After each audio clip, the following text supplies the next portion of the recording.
বিসমিল্লাহির রহমানির রহিম। পরম করুণাময় ও অসীম দয়ালু আল্লাহর নামে শুরু।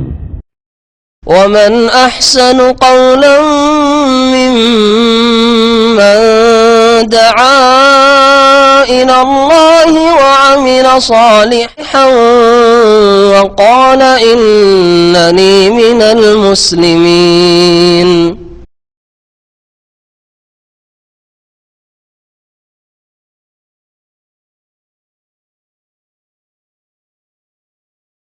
السلام عليكم ورحمة الله وبركاته.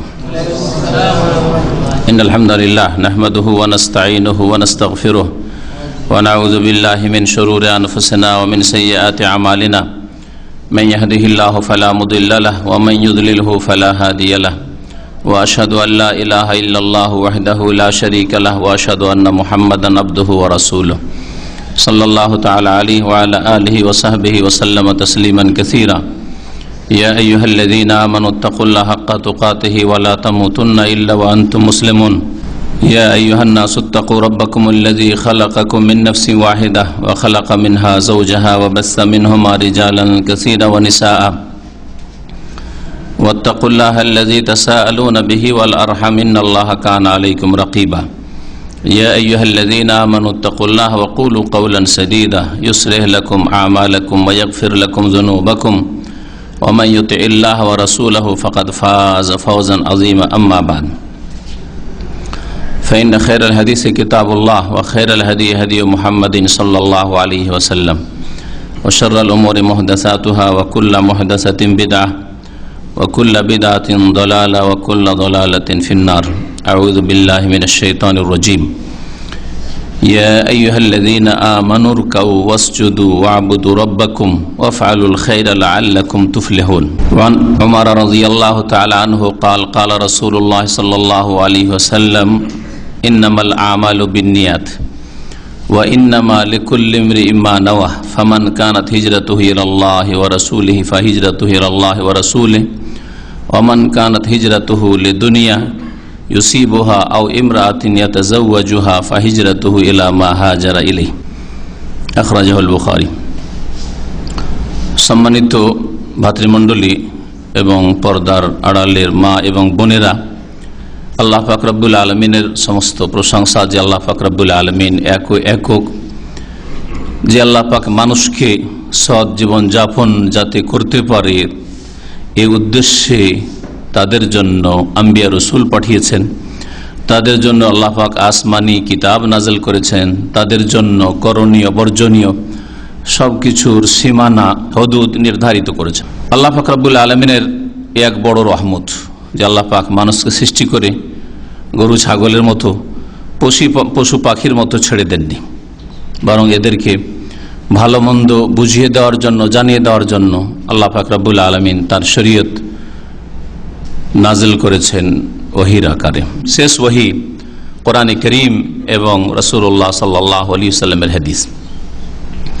এর মাধ্যমে মানুষ, নারী হোক অথবা পুরুষ হোক, প্রত্যেকের কেমন জীবনযাপন হওয়া উচিত, জীবনের প্রত্যেকটি ক্ষেত্রে কেমন তাদের চলাফেরা হওয়া উচিত, ইবাদতের ক্ষেত্র কেমন হওয়া উচিত, আকীদা বিশ্বাস কেমন হওয়া উচিত, তাদের আখলাক চরিত্র কেমন হওয়া উচিত, কি করণীয় তাদের, কি বর্জনীয় তাদের, কি করা তাদের জন্য আবশ্যক আর কি করা তাদের জন্য হারাম, কি কি কাজ করলে বা কি রকম জীবন যাপন করলে আল্লাহ পাক রব্বুল আলামিন সন্তুষ্ট হবেন, আর কি ধরনের কাজে লিপ্ত হলে আল্লাহ পাক অসন্তুষ্ট হবেন, জাহান্নামে যেতে হবে, এসব কিছু আল্লাহ পাক রব্বুল আলামিন তার বিশেষ দয়ায় খাস রহমতে মানব জাতিকে জানিয়ে দিয়েছেন।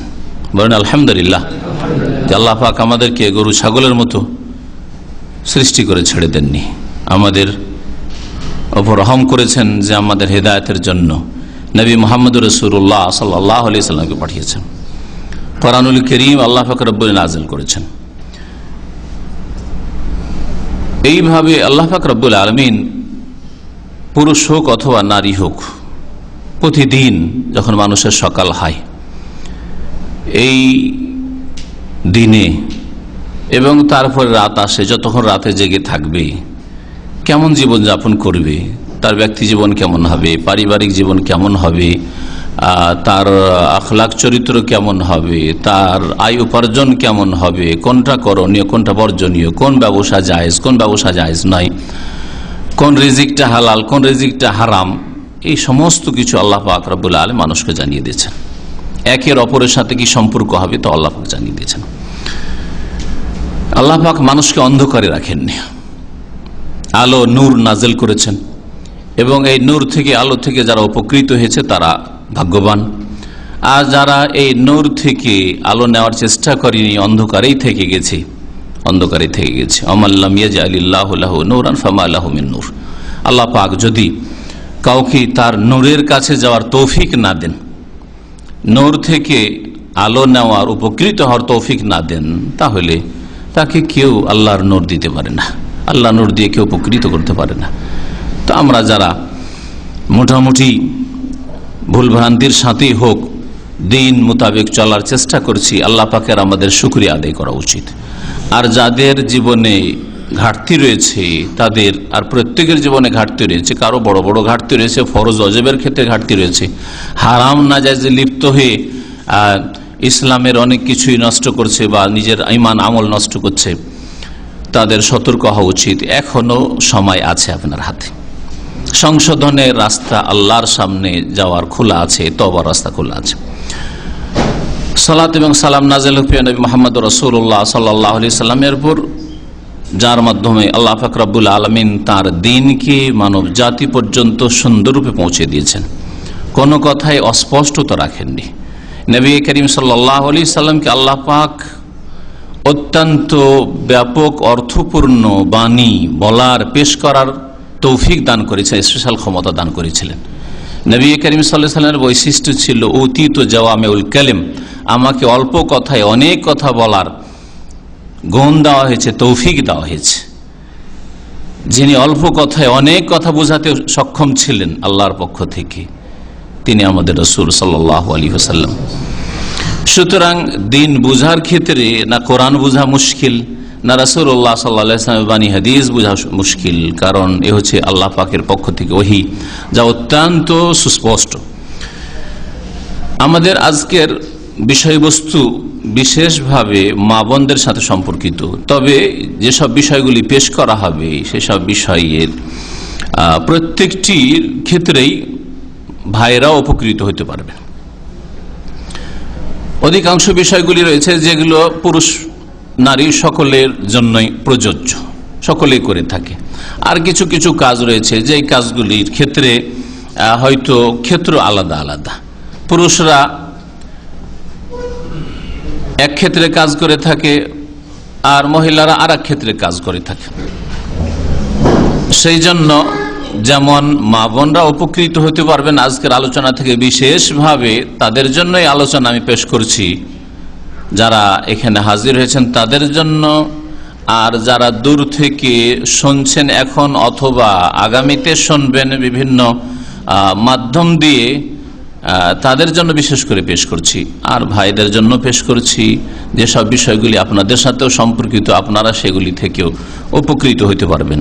আল্লাহ পাক রব্বুল আলামিন সূরা হজের আয়াত নম্বর ৭৭ ইরশাদ করছেন, পুরুষ মহিলা সকলকে সম্বোধন করে, ইয়া আইয়ুহাল্লাযীনা আমানু, হে মুমিন সকল, মুমিন নর মুমিন নারী, পুরুষ মহিলা সকলকে আল্লাহ পাক সম্বোধন করে বলছেন যে হে ঈমানদার মানুষরা, ইরকাউ, তোমরা রুকু করো, আল্লাহর সামনে ঝুঁকো। রুকু করা মানে ঝুঁকা, ঝুঁকবে না একমাত্র আল্লাহর সামনে, মানুষের সামনে মানুষ ঝুঁকবে না। মানুষ মানুষের গোলাম নয়, মানুষ রবের গোলাম, সৃষ্টিকর্তার গোলাম। সুতরাং কোনো মানুষ কোনোভাবেই মানুষের সামনে ঝুঁকবে না, না সালাম মুসাফা করতে গিয়ে ঝুঁকবে, না আদব কায়দা পেশ করতে গিয়ে ঝুঁকবে, শ্রদ্ধা সম্মান প্রদর্শন করতে গিয়ে কদম বসি আর পায়ের ধুলা নেওয়ার নামে ঝুঁকবে না, ঝুঁকবে না, আল্লাহ ছাড়া অন্যের সামনে ঝুঁকবে না। রুকাউ, আল্লাহ পাকের জন্য রুকু করতে হবে। রুকু হচ্ছে ইবাদত, সুতরাং ইবাদত আল্লাহর জন্য খাস। আল্লাহ তা'বুদু ইল্লা ইয়াহু, একমাত্র তার ইবাদত করবে, ইবাদত আর কারো করবে না। সুতরাং রুকু একমাত্র তার সামনে করবে, আর কারো সামনে ঝুঁকবে না, রুকু করবে না। নামাজের ঝুঁকার নাম শুধু রুকু দেবেন, আর আপনি সালাম সাবার সময় ঝুঁকে যাবেন, কদম বসি ঝুঁকে গেলেন, পানিয়ে পড়ে গেলেন, আর আরো এইরকম বিভিন্ন প্রণাম করার নামে, আদব পেশ করার নামে আর বিভিন্ন রকম ভাবে ঝুঁকে গেলেন। আল্লাহ ছাড়া অন্যের সামনে চলে এসছে বস, সুতরাং একেবারে এমন ভাবে দাঁড়িয়ে গেলেন যে যতক্ষণ বসতে না বলছেন ততক্ষণ বসা নিষিদ্ধ। সব আল্লাহ ছাড়া অন্যের সামনে ঝুঁকে যাওয়া, যেটা মোটেই জায়েজ নয় কোনো মানুষের জন্য। রুকু করো তোমরা, আল্লাহ পাক বলছেন, ওয়াসজুদু, এবং সেজদা করো। সেজদা আল্লাহর জন্য খাস, যেমন রুকু আল্লাহর জন্য খাস। রুকুর চাইতে বেশি ঝুঁকে যায় মানুষ, লুটিয়ে পড়ে সেজদায়। এই জন্য সবচাইতে বেশি নিকটবর্তী হয়ে যায় বান্দা মানুষ রব্বুল আলমিনের যখন সেজদায় পড়ে। নবী মুহাম্মদ রাসূলুল্লাহ সাল্লাল্লাহু আলাইহি ওয়াসাল্লামের সহিহ বুখারীতে হাদিস রয়েছে, আকরাবু মা ইয়াকুনুল আবদু মির রাব্বিহি ওয়া হুয়া সাজিদ। সবচাইতে নিকটবর্তী বান্দা হয় তার রবের যখন সেজদায় অবনত হয়ে যায়, সেজদায় লুটিয়ে পড়ে। ফাজতাহিদু ফিদ দুআ, সুতরাং সেজদায় পড়ে পড়ে তোমরা বেশি বেশি দোয়ায় মেহনত করিও, কারণ সবচাইতে নিকটবর্তী এখন আল্লাহর, তুমি সবচাইতে কাছে চলে গেছো আল্লাহর, সুতরাং খুব বেশি বেশি মেহনত করো দোয়ায়। ফাকামিনুন আইয়ুস্তাজাবা লাকুম, আশা করা যায় যে তোমাদের দোয়া এই অবস্থায় কবুল হবে। সেজদায় দোয়া করতে বলা হয়েছে। আর এই সেজদাকে ভাগ করা চলবে না, যে ইবাদতের সেজদা একরকম ওইটা আল্লাহর জন্য, আর তাজিমের সেজদা আল্লাহর জন্য এবং গায়রুল্লাহর জন্য, পীরের জন্য, মাজার কবরের জন্য, হ্যাঁ ওলির জন্য, না, ভাগ নেই। সেজদা একমাত্র আল্লাহর জন্য। ওয়াবুদু রাব্বাকুম, এবং তোমরা তোমাদের প্রতিপালকের ইবাদত করতে থাকো। আল্লাহ পাকের বিশেষ খাস রুকু সেজদা স্পেশাল ইবাদত, খাস ইবাদত। ইবাদত এমন ইবাদত যাতে ইবাদত বন্দেগী স্পষ্ট, এই জন্য সাধারণ কথার আগে খাস ইবাদত রুকু সেজদার কথা উল্লেখ করেছেন, আর তারপরে একটি একটি করে ইবাদত বহু রয়েছে আল্লাহ পাক রব্বুল আলামিনের।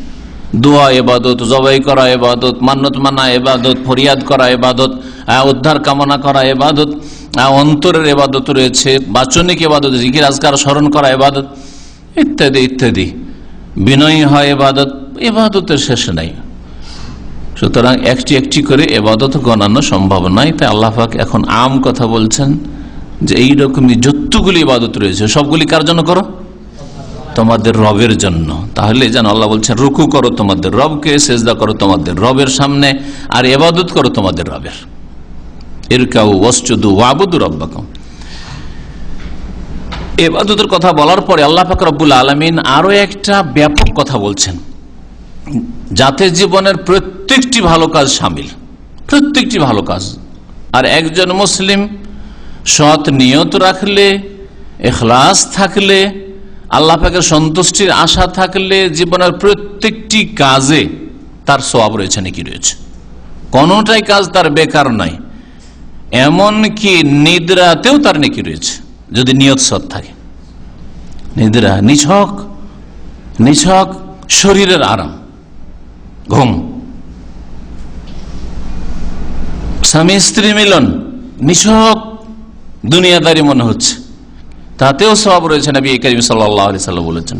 তাহলে এই দুটো উদাহরণের পরে আর উদাহরণ দেওয়ার প্রয়োজন রয়েছে, যে দুনিয়া রুজি রোজগার করছেন, ব্যবসা বাণিজ্য করছেন, চাকরিতে ডিউটি করছেন, অথবা ছেলে মেয়েদেরকে আপনি স্কুল মাদ্রাসা রেখে আসছেন, আবার হাত ধরে বা গাড়িতে করে নিয়ে আসছেন, ছেলে মেয়েদের জন্য আপনি নাস্তা পানি তৈরি করছেন, দুপুরবেলা খাবার তৈরি করছেন, রাত্রে খাবার দিচ্ছেন, তাদেরকে টাইমে ঘুম দিচ্ছেন, তাদের চিকিৎসার ব্যবস্থা দিচ্ছেন, তার লেবাস পোশাকের ব্যবস্থা দিচ্ছেন, ঠিকভাবে তারা পড়াশোনা করছে কিনা খোঁজ খবর রাখছেন, আদব কায়দা তাদের ঠিক আছে খোঁজ খবর রাখছেন, তাদের নাকি পাওয়া যাবে না?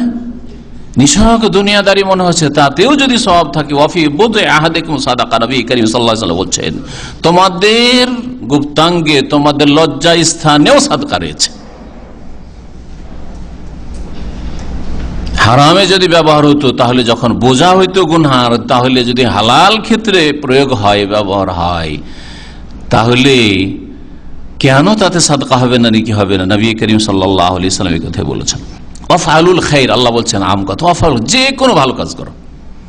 ইবাদত বন্দেগীর কথা বলার পর আল্লাহ বলছেন ইবাদত বন্দেগী হচ্ছে মানুষের সৎ জীবন।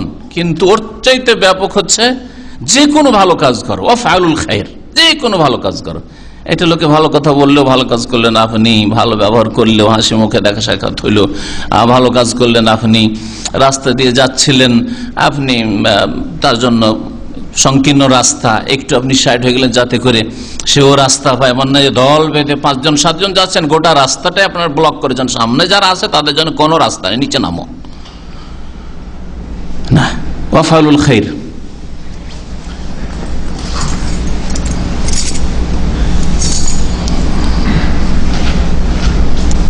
আল্লাহ পাক রব্বুল আলামিন বলছেন ওয়াফআলুল খায়র, তোমরা যে কোনো ভালো কাজ করো।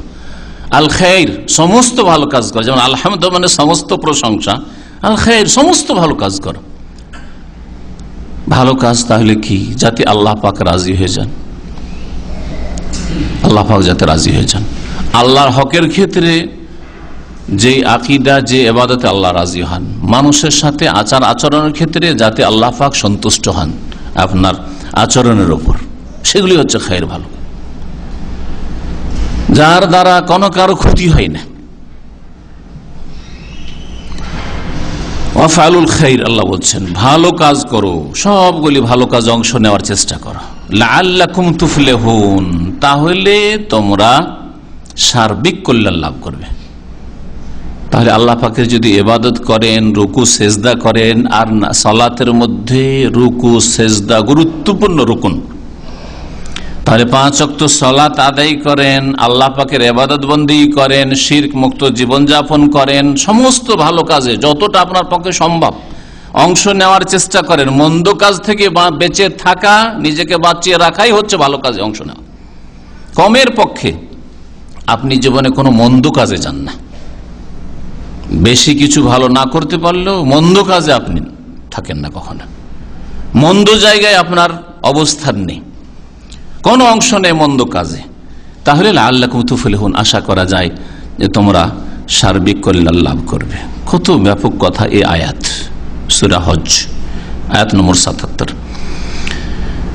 মানুষের সাথে ভালো ব্যবহারের ক্ষেত্রে বা মানুষের উপকারের ক্ষেত্রে, মানুষের সেবা খেদমতের ক্ষেত্রে, স্ত্রী স্বামীর সেবার ক্ষেত্রে, ছেলে মেয়েদের লালন পালনের ক্ষেত্রে, মা বোনেরা বাড়ির কাজ, সংসারের কাজ করার ক্ষেত্রে এই ধ্যান ধারণা না নিয়ে যে আমি যদি এই কাজগুলি না করি তো আমার শ্বশুর শাশুড়ি অসন্তুষ্ট হবে, আমি যদি এই কাজগুলি না করি তাহলে আমার স্বামী অসন্তুষ্ট হবে, এই কাজগুলি আমি যখন এসেছি অপরের বাড়িতে, বাবার বাড়ি ছেড়ে, তা আমাকে করতেই হবে নিরুপায়, যেন আমি বাধ্য এখানে এগুলি করতে, এই ধারণা বাদ দিতে হবে।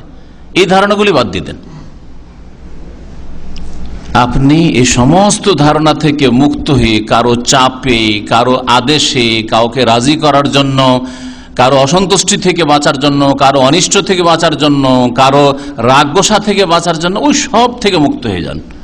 আপনি সমস্ত কাজগুলি কি জন্য করছেন? একজন মা, একজন বোন, আল্লাহকে রাজি করার জন্য, আল্লাহর কাছে নেকির আশায়, সওয়াবের আশায়। প্রত্যেকটি কাজে আমার আল্লাহর কাছে আশা আছে যে আল্লাহ নেকি দেবেন আমাকে, আল্লাহ আমাকে পুরস্কৃত করবেন, এই হবে উদ্দেশ্য। তাহলে দেখবেন জীবনের প্রত্যেকটি কাজে সওয়াব রয়েছে, জীবনের প্রত্যেকটি ক্ষেত্রে কামিয়াব। লাআল্লাকুম তুফলিহুন, ভালো কাজ করলে আর অন্তরে নিষ্ঠা ছিল, ইখলাস ছিল যে আমি স্বামীর অসন্তুষ্টির কথা চিন্তা করে নাই, স্বামীকে খুশি করার জন্য যদি করি তাহলে যতক্ষণ স্বামী সামনে আছে ততক্ষণ, তারপর অবহেলা করবো, তারপর নাকে তেল দিয়ে ঘুমিয়ে থাকবো। স্বামী 2 বছরের জন্য বিদেশে গেছে, নাকে তেল দিয়ে ঘুমিয়ে থেকে তার ছেলে মেয়েগুলিকে অবহেলায় ছেড়ে দেবো। হ্যাঁ, স্বামী এখন ডিউটি চলে গেছে, আমি দুপুর জোহর পর্যন্ত ঘুমাইতে থাকবো, ছেলে খেলো না খেলো 18 ঘন্টা হয়ে যাচ্ছে, রাত 10টায় শুয়েছে আর জোহর পর্যন্ত ঘুমিয়ে থাকবে। তাহলে কিন্তু যদি না দায়িত্ব জ্ঞান থাকে, আল্লাহ পাকের কাছে জবাবদেহি করতে হবে, এক চিন্তা। 2 নম্বর কথা, আল্লাহ পাককে রাজি করতে হবে। ওয়াফআলুল খায়র, ভালো কাজ আমাকে করতে হবে।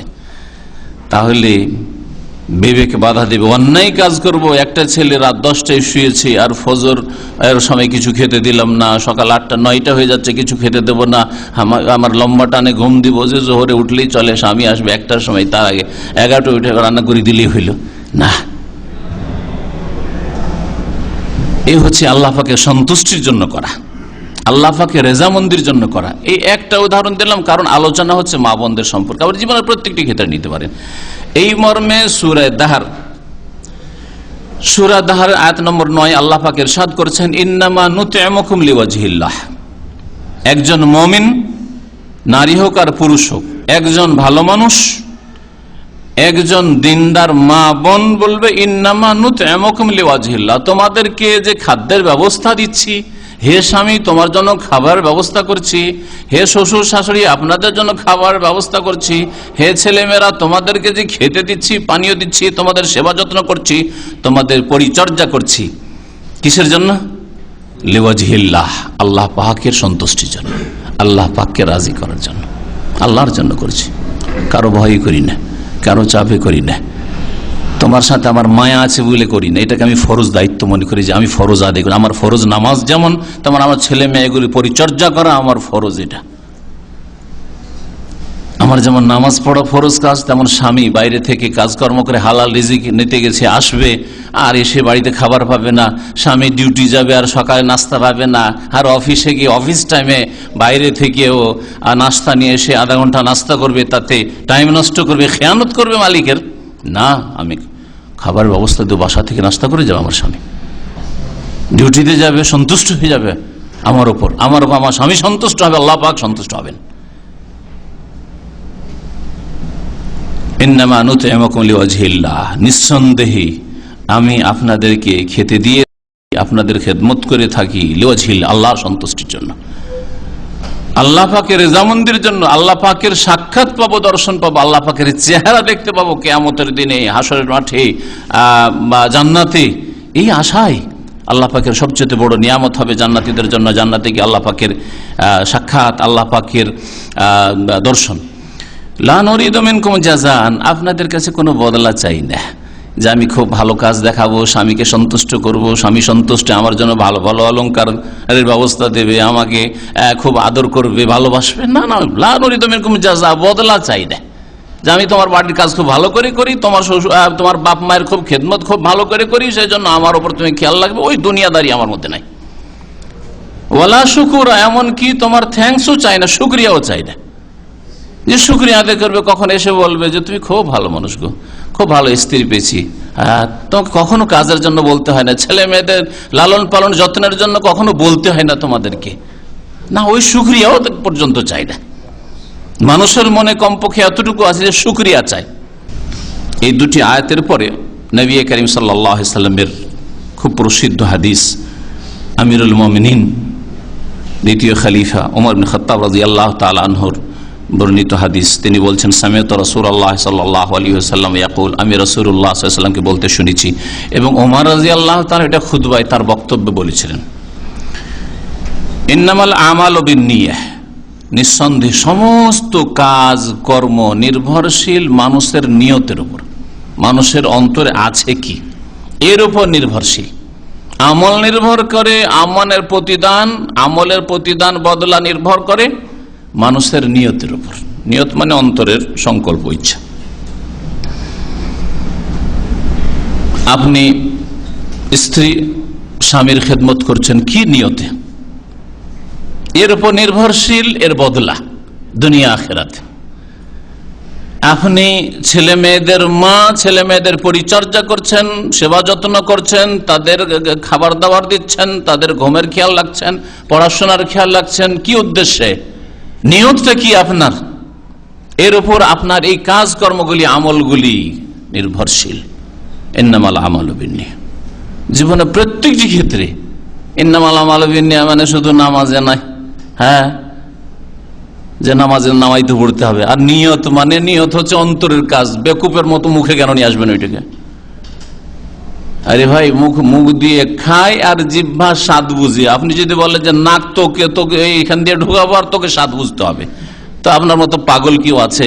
তো ওই রকমই যারা মুখে নামাইতে পড়ে ওই পাগলেরা। মুখ তো আসলে নিয়তের জায়গা, নিয়তের জায়গা হচ্ছে কলব, হৃদয়। ইন্নামাল আমালু বিন্নিয়াহ। আর শুধু নামাজের ক্ষেত্রে নামাইতে পড়তে হবে?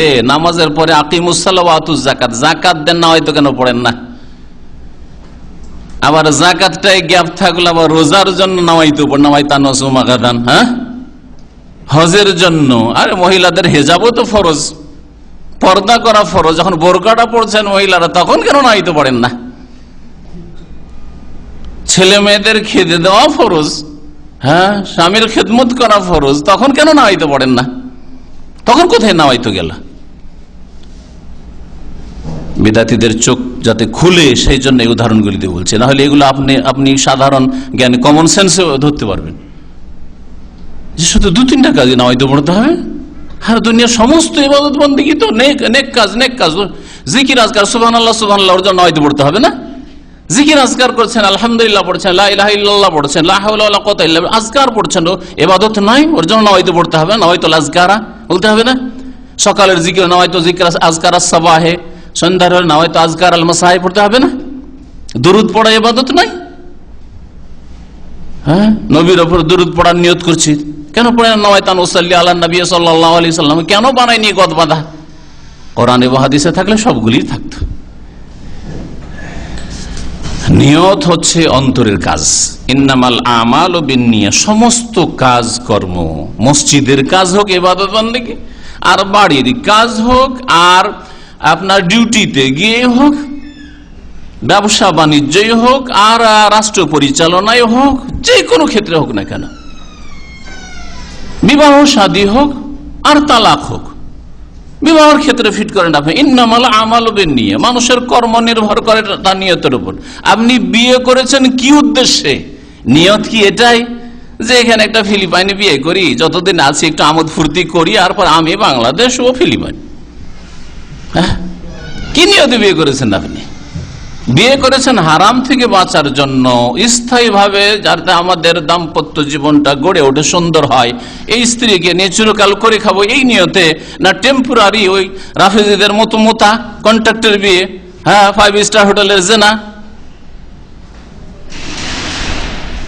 ইন্নামাল আমালু বিন্নিয়াত, মানুষের কর্ম, বিবাহ নির্ভর করে নিয়তের উপর, সবকিছুই নির্ভর করে।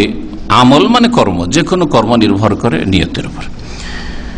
আলোচনা করেছিলাম মা বোনদের ব্যাপারে, সেই জন্য সেই দিকে আমি নিয়ে যাচ্ছি আপনাদের। নবী করিম সাল্লাল্লাহু আলাইহি ওয়াসাল্লাম বলছেন, ওয়াইন্নামা লিকুল্লি ইমরিইন মা নাওয়া, প্রত্যেক মানুষ, নারী হোক আর পুরুষ হোক, তাই ভাবে যার নিয়ত করবে। যেই নিয়ত করছেন যে কোনো কাজে, সেই পাবেন আপনি, দুনিয়াতেও পাবেন, আখিরাতেও পাবেন।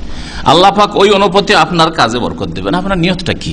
আপনার নিয়ত যদি সৎ থাকে, আল্লাহর সন্তুষ্টি থাকে, পরকালের মুক্তি থাকে, তো তাই পাবেন। আর যদি আপনার দুনিয়ার খ্যাতি লাভ করা থাকে, দুনিয়ার কোনো স্বার্থ থাকে, আর দুনিয়ায় যদি পরিচিতি থাকে, ইত্যাদি ইত্যাদি, দুনিয়ার মেলা গরজ হইতে পারে, স্বামীর বাড়ি আমি একটু সুখে থাকবো, স্বামীর নজরে, শ্বশুর শাশুড়ির নজরে সুখে থাকবো, সেই জন্য ইত্যাদি ইত্যাদি, তাহলে তাই পাবেন আপনি। ইন্নামাল আমালু বিন্নিয়াত। ফামান কানাত হিজরাতুহু ইলাল্লাহি ওয়া রাসূলিহি, সুতরাং কেউ যদি আল্লাহ এবং আল্লাহর সন্তুষ্টির জন্য এবং রাসূলের উদ্দেশ্যে, রাসূলের আনুগত্য করব, রাসূলকে মেনে চলবো, ইসলামী জীবন যাপন করব, এই উদ্দেশ্যে দেশ ত্যাগ করছি, এক দেশ ত্যাগ করে আর এক দেশে যাচ্ছি, এই উদ্দেশ্য যদি থাকে, তাহলে ফাহিজরাতুহু ইলাল্লাহি ওয়া রাসূলিহি, তার হিজরত আল্লাহর জন্যই হলো, রাসূলের জন্য হলো, তাহলে সে আল্লাহ পাকের সন্তুষ্টি পাবে, রাসূলুল্লাহ সাল্লাল্লাহু আলাইহি ওয়াসাল্লামের অনুসারী হইতে পারবে। প্রতিফল বদলাই, নেকি তারই পাবে। ওমান কানাত হিজরাতুহু ইলা দুনিয়া, কেউ যদি দুনিয়ার উদ্দেশ্যে হিজরত করে, না আরব দেশগুলিতে চাকরি করে বেশি স্যালারি পাওয়া যায় না, আর বাংলাদেশে গেলে তো কষ্টের জীবন, আর সবচাইতে ভালো পশ্চিমা দেশে গেলে ডলার পাউন্ডসে ইনকাম হবে, একটা ডলার মানে এত টাকা, একটা পাউন্ড মানে এত টাকা, আর তারপরে সেখানে সুখের জীবন। এই উদ্দেশ্যে গিয়েছো, তাহলে সেটাই পাবে। এরকমই বিবাহ শাদীর ক্ষেত্রেও, দুনিয়ার জন্য যাচ্ছ না বিয়ে শাদী করার জন্য যাচ্ছ, না আল্লাহ সন্তুষ্টির জন্য যাচ্ছ, যেখানে ইমান আমল ঠিক রাখা যায় না, আকীদা ঠিক রাখা যায় না, ইবাদত বন্দেগী ঠিক রাখা যায় না, আখলাক চরিত্র ঠিক রাখা যায় না, ছেলে মেয়েরাকে এখানে ঠিক রাখা সম্ভব নয়, ছেলে মেয়েরা হাত ছাড়া হয়ে যাচ্ছে পশ্চিমা সভ্যতায় যেমন। কারণ সাবালক সাবালিকা হইলে পুরো স্বাধীনতা আছে, কোনো চাপ সৃষ্টি করতে পারবেন না। সুতরাং আমি আমাকে বাঁচাবো, আমার ছেলে মেয়েদেরকে বাঁচাবো, তাদের ইমান আমল বাঁচাবো, চলো হিজরত করা। সুখের দেশ থেকে, দুনিয়ার ক্ষেত্রে সুখের দেশ, ইউরোপ আমেরিকা ছেড়ে চলে আসেন, বাংলাদেশ চলে আসছেন, যে আরব দেশে কোনো জায়গায় চাকরি করি চলে আসছেন, নিজের দেশে যেখানে যার দেশ আছে কি উদ্দেশ্য হিজরত করার, যেই রকম নিয়ত থাকবে সেই রকমই ফল পাবে, নবী করিম সাল্লাল্লাহু আলাইহি ওয়াসাল্লাম বলেছেন। একজন মা এবং বোন দৈনিক যেই কাজগুলি করে তাতে তার ইসলামিক জীবন কেমন হবে, দুনিয়ার কাজ করে সেটাকে ইবাদতে রূপান্তরিত করা যেতে পারে। যে কথাটি বোঝানোর জন্য এই নিয়তের কথা বলছিলাম, ইখলাসের কথা বলছিলাম, আল্লাহ সন্তুষ্টির জন্য করবেন, পরকালের মুক্তির জন্য করবেন, এই বিষয়গুলো বলছিলাম। জীবনে সব সময় নেকির আশা রাখবেন, আর নেকি দেন আল্লাহ, মানুষকে নেকি দেন কে? আল্লাহ। সুতরাং নেকির আশা যখন রাখবেন, কার কাছে আশা রাখবেন? আল্লাহর কাছে আশা রাখবেন। কোনো মানুষের কাছে কোনো আশা নেই, চাওয়া পাওয়া কোনো মানুষের কাছে, স্বামীর কাছে কোনো চাওয়া পাওয়া নেই, ছেলে মেয়েদের কাছে কোনো চাওয়া পাওয়া নেই যে ছেলে মেয়েগুলো কষ্ট করে মানুষ করি, আজকে কষ্ট করে স্কুলে পাঠাচ্ছি, কষ্ট করে খাওয়াচ্ছি, বড় হবে আমরা বুড়ো বুড়ি হয়ে যাব, তখন আমাদের দেখবে। অধিকাংশ মুসলিমদের এইরকম উদ্দেশ্য যে ছেলে মেয়ে মানুষ করলে আগামীতে এগুলো আমার সাহারা হবে, এরাই আমার আশা ভরসা। আল্লাহর উপর ভরসা কোথায় গেল? ছেলে মেয়েদের উপর ভরসা না, কখনো না, এরকম করবেন না। ইন্নামাল আমালু বিন্নিয়াত, যেমন আপনার কর্ম তেমন আপনার না, যেমন আপনার নিয়ত হবে তেমন আপনার কর্ম হবে। আপনার নিয়ত ছিল যে ছেলে মেয়েগুলো যেন দেখে, ওইটুকু পাবেন, আখেরাতে কিছু পাবেন না। সুতরাং সব সময় নেকির আশা রাখবেন, আল্লাহ পাকের সন্তুষ্টির আশা রাখবেন, পরকালের মুক্তির আশা রাখবেন জীবনের প্রত্যেকটি ক্ষেত্রে। ইমাম ইবনুল কাইয়িম রাহমাতুল্লাহ আলাইহি অত্যন্ত সুন্দর কথাই মর্মে বলেছেন। তিনি বলছেন যে আহলুল ইয়াকাযাতি আদাতুহুম ইবাদাত ওয়া আহলুল গাফলাতি ইবাদাতুহুম আদাত। বলছে যারা সজাগ মানুষ, সজাগ সাধারণ ভাষা বলছেন, সজাগ মানুষ, আপনি সজাগ একজন মানুষ, যে কোনো কাজ করেন, যে কত কথা বলেন সজাগ হয়ে, যে কথাটা বলছি এর পরিণতি কি হবে, যে কাজটা করছি এর পরিণতি কি হবে, এটা ভালো হবে না মন্দ হবে, আমি যেখানে পা রাখছি এই পা রেখে আমি এখান থেকে ভালো পাবো না মন্দ পাবো, ভালো হবে না আবার মন্দ হবে, এর ফলাফল কি হইতে পারে। প্রত্যেকটি ক্ষেত্রে একজন মানুষ যেটাকে দূরদর্শী বলে, হ্যাঁ দূরদর্শী হইতে হবে। দূরদর্শী মানুষ যারা সজাগ, এদের দৈনন্দিন যেগুলি অভ্যাসগত বিষয়, দুনিয়ার নিছক দুনিয়ার বিষয়, আদাতহম ইবাদত, সেগুলি তাদের ইবাদতে পরিণত হইতে পারে। আর আহলুল গাফলাহ, যারা গাফিল, গাফিল পরিণতি সম্পর্কে কিছুই বুঝে না, দূরদর্শিতা মোটেই নেই। যারা গাফিল লোক, ইবাদতহম আদাত, তারা ইবাদত বন্দেগী করলেও সেটা অভ্যাসে পরিণত হয়, সেটা ইবাদত হিসাবে আল্লাহর কাছে গণ্য হয় না। কেমন করে? যারা গতানুগতিক নামাজ পড়ে, বাপ নামাজ পড়ে, মা নামাজ পড়ে, সুতরাং আমরা তাদেরই ছেলে মেয়ে নামাজ পড়তে হবে। মুদির নামাজি, বস নামাজি, আর ওরাই নামাজ পড়াই, সুতরাং ওয়ার্কার সবগুলি আছে হাজির নামাজ। এদের এবাদত না আদাত, অভ্যাস। নামাজ পড়ে একটা কোম্পানিতে, ভালো কোম্পানি, একটা ধার্মিক কোম্পানিতে চাকরি করে নামাজ পড়ে একটা অভ্যাস হয়ে গেছে। ভালো পরিবারে চোখ খুলেছিলাম, জন্ম নিয়েছিলাম, সেই জন্য বাপ মা নামাজ পড়তো, তাই নামাজ পড়ে একটা অভ্যাস হয়েছে। এবাদত হয়নি, আসলে এবাদত বলে কবুল হয়নি, কারণ উদ্দেশ্য এবাদত ছিল না, উদ্দেশ্য আল্লাহ সন্তুষ্টি ছিল না, উদ্দেশ্য পরকালের মুক্তি ছিল না, উদ্দেশ্য ছিল যে চাপের মুখে আছে, হ্যাঁ, অথবা দুনিয়ার বড় টোপ আছে সেটা হাসিল করতে হবে। নামাজ না পড়লে কল্যাণ নেই, নামাজ না পড়লে টার্গেট পুরা হবে না, দুনিয়ার গরজে। সুতরাং তাদের ইবাদতগুলি দুনিয়ার অভ্যাসে পরিণত হয়েছে।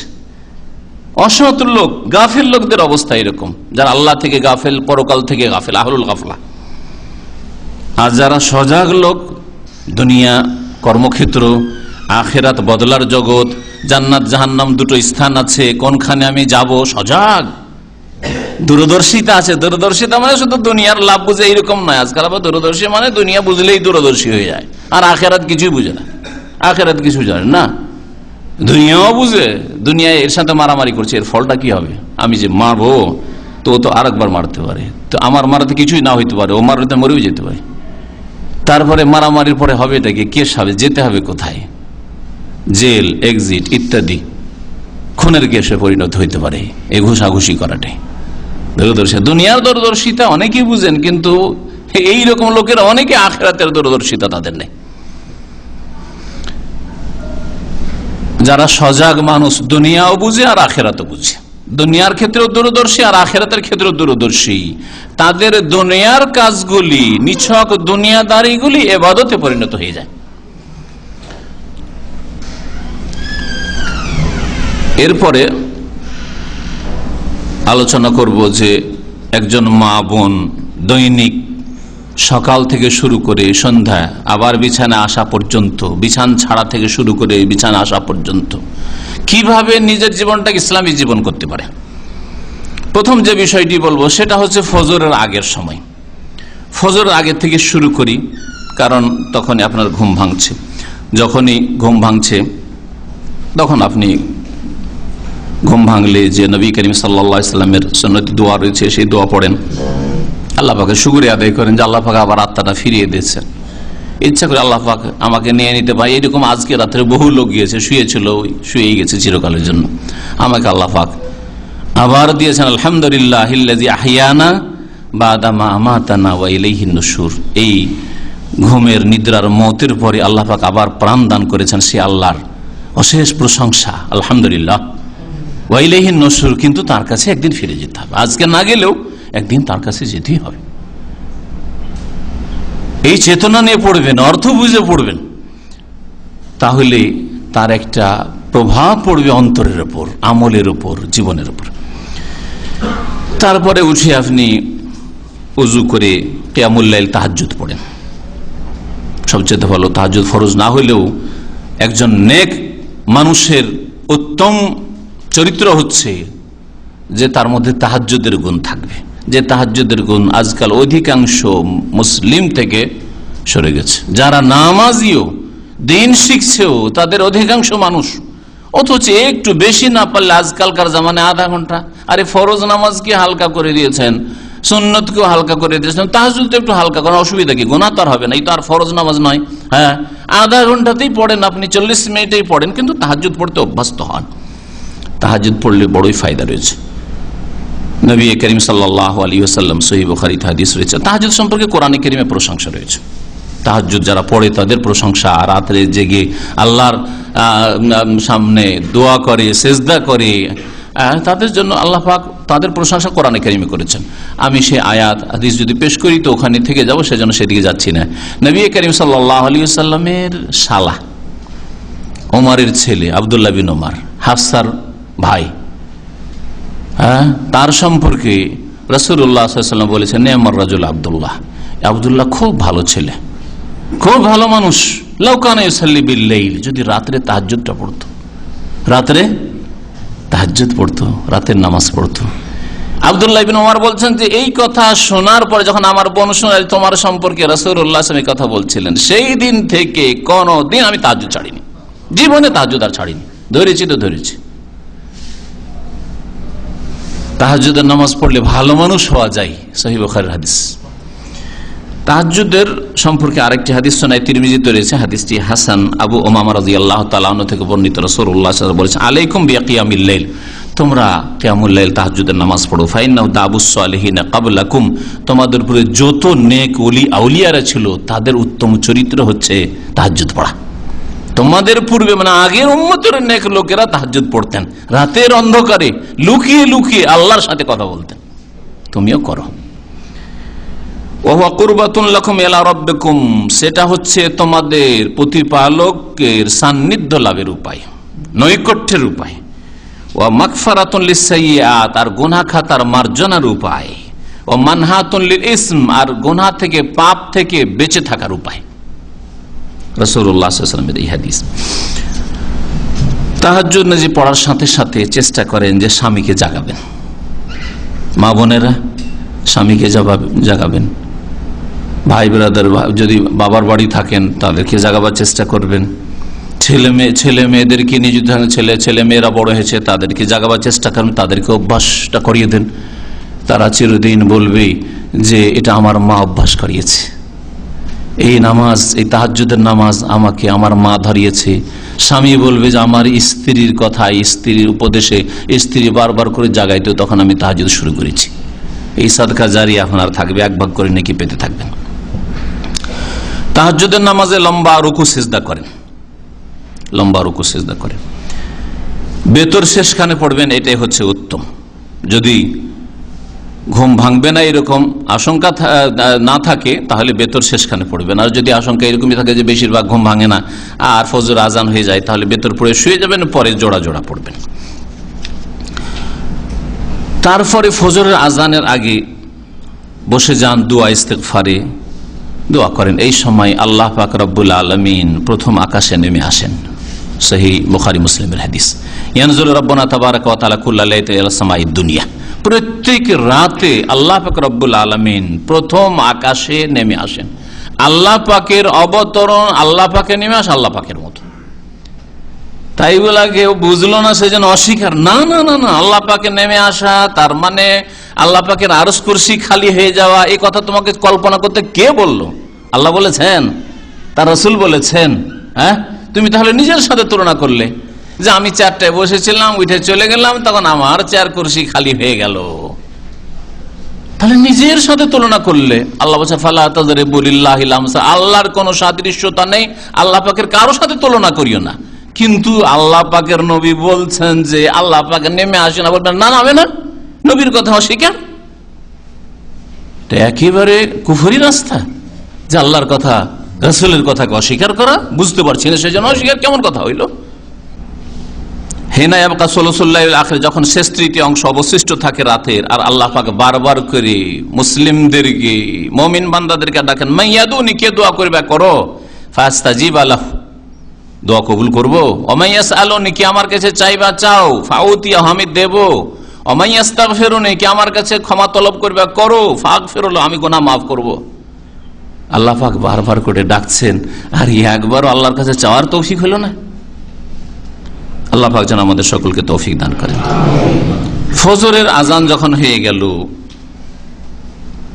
আজান হয়ে গেল, উজুতে থাকেন তো ভালো কথা, উজুতে না থাকলে উজুর ক্ষেত্রে বলে দিই, উজুর পরে যে দোয়া রয়েছে সেই দোয়া পড়ে তারও বড় ফজিলত রয়েছে, জান্নাতের দরজাগুলি খুলে দেওয়া হবে। আজানের জবাব অধিকাংশ মানুষ, পুরুষ হোক আর মহিলা হোক, আজকাল মুসলিম সমাজে আজানের জবাব দেন না। সৌদি আরবে চারিদিক থেকে আজানের আওয়াজ আসছে, এই দিক থেকে আসছে, ওই দিক থেকে আসছে, একটার তো জবাব দেন, একটা দিলেই যথেষ্ট। সৌদি আরবে থেকে যদি আজানের জবাব দেওয়া অভ্যাসটা না হয়, তো বাংলাদেশ আর ভারত থেকে কি দেবেন আপনি? অনেক সময় আজানই শুনতে পান না হয়তো।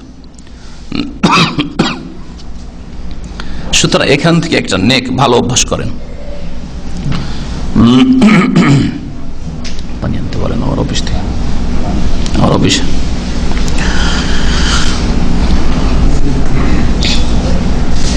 আজানের পরে আজানের জবাব দেন, আর আজানের পরে আপনি নবী করিম সাল্লাল্লাহু আলাইহি সাল্লাম থেকে যে দোয়া বর্ণিত বা প্রমাণিত সেই দোয়া পড়েন। আপনি নবী করিম সাল্লাল্লাহু আলাইহি সাল্লামের উপর দরুদ পেশ করবেন, দরুদ ইব্রাহিম, তার ফজিলত রয়েছে। আর তারপরে আপনি দোয়া পড়বেন, আল্লাহুম্মা রাব্বা হাযিহি দাওয়াতি তাম্মা সালাতিল কায়িমাতি মুহাম্মাদিন ওয়াসিলাতুল ফাযিলা ওয়া বা'সুহু মাকামাম মাহমুদা আল্লাযী ওয়াদা। এই দোয়া যদি পড়েন তাহলে কি পাবেন বলেন? এটা ছোট্ট দোয়া পড়লেন, আজানের জবাব দিলেন, ছোট্ট একটা দোয়া পড়লেন, কি পাবেন? হাল্লাত লাহু শাফাআতি ইয়াউমাল কিয়ামা, সহিহ বুখারী হাদিস। আমার সুপারিশ, শাফাআত ওই ব্যক্তির জন্য, ওই মায়ের জন্য, ওই বোনের জন্য অবধারিত হয়ে যাবে, ফরজ হয়ে যাবে। তাহলে আপনি রাসূলুল্লাহ সাল্লাল্লাহু আলাইহি ওয়াসাল্লাম সুপারিশ পাবেন, যেমন তেমন কথা নয়।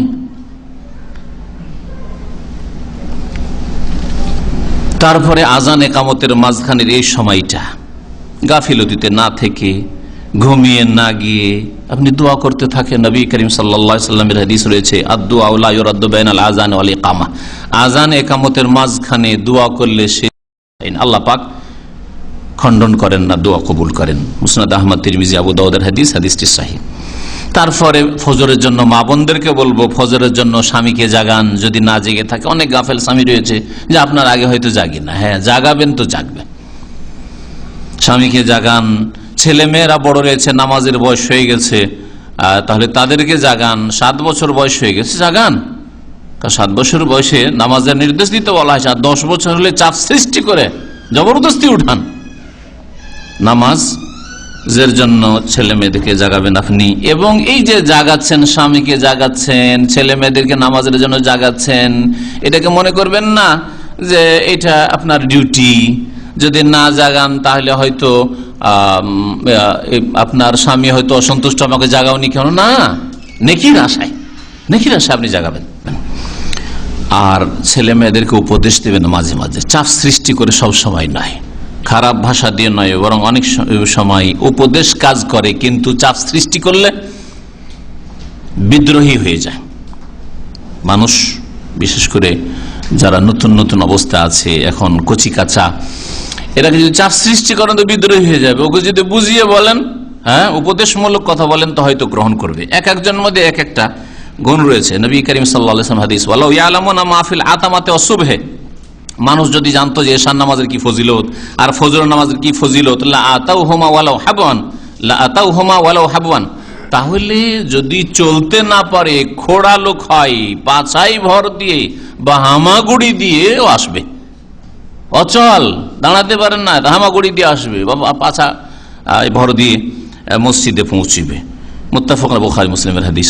নবী করিম সাল্লাল্লাহু আলাইহি ওয়াসাল্লাম সুসংবাদ দিয়েছেন, যারা অন্ধকারে মসজিদ আসে, বাশশিরিল মাশাইনা ফিয যালাম, যারা অন্ধকারে হেঁটে মসজিদে আসে, ইলাল মাসাজিদ বিন-নূরিত তাম ইয়াউমাল কিয়ামah, কিয়ামতের দিন তাদের জন্য পূর্ণাঙ্গ আল্লাহ পাকের নূর রয়েছে, আল্লাহ পাক নূর দান করবেন হাশরের মাঠে।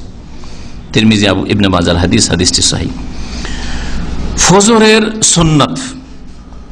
সুন্নাত আপনি পড়েন, মা বোন আপনারা তো বাসাতেই পড়বেন, আর পুরুষরাও যদি বাড়িতে পড়েন এই সুন্নত, ছেলেরা বাড়িতে পড়েন, যাদের জন্য মসজিদে ফরজ নামাজ পড়ার জন্য যেতে হবে, বাড়িতে যদি পড়েন বা বাসায় পড়েন, তো এতে বেশি নেকি রয়েছে।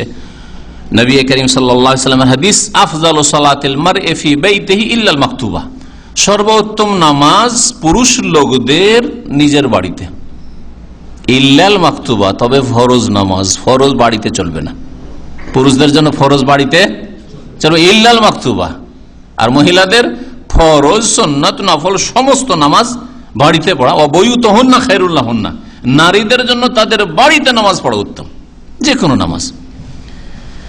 ফজরের 2 রাকাত নামাজ, এর যে কত ফজিলত, সহিহ মুসলিমের হাদিস, রাকাতুল ফজর খায়রুম মিনাদ দুনিয়া মা ফিহা, ফজরের 2 রাকাত সুন্নাত দুনিয়া এবং দুনিয়াতে যা আছে সব কিছুর চাইতে উত্তম।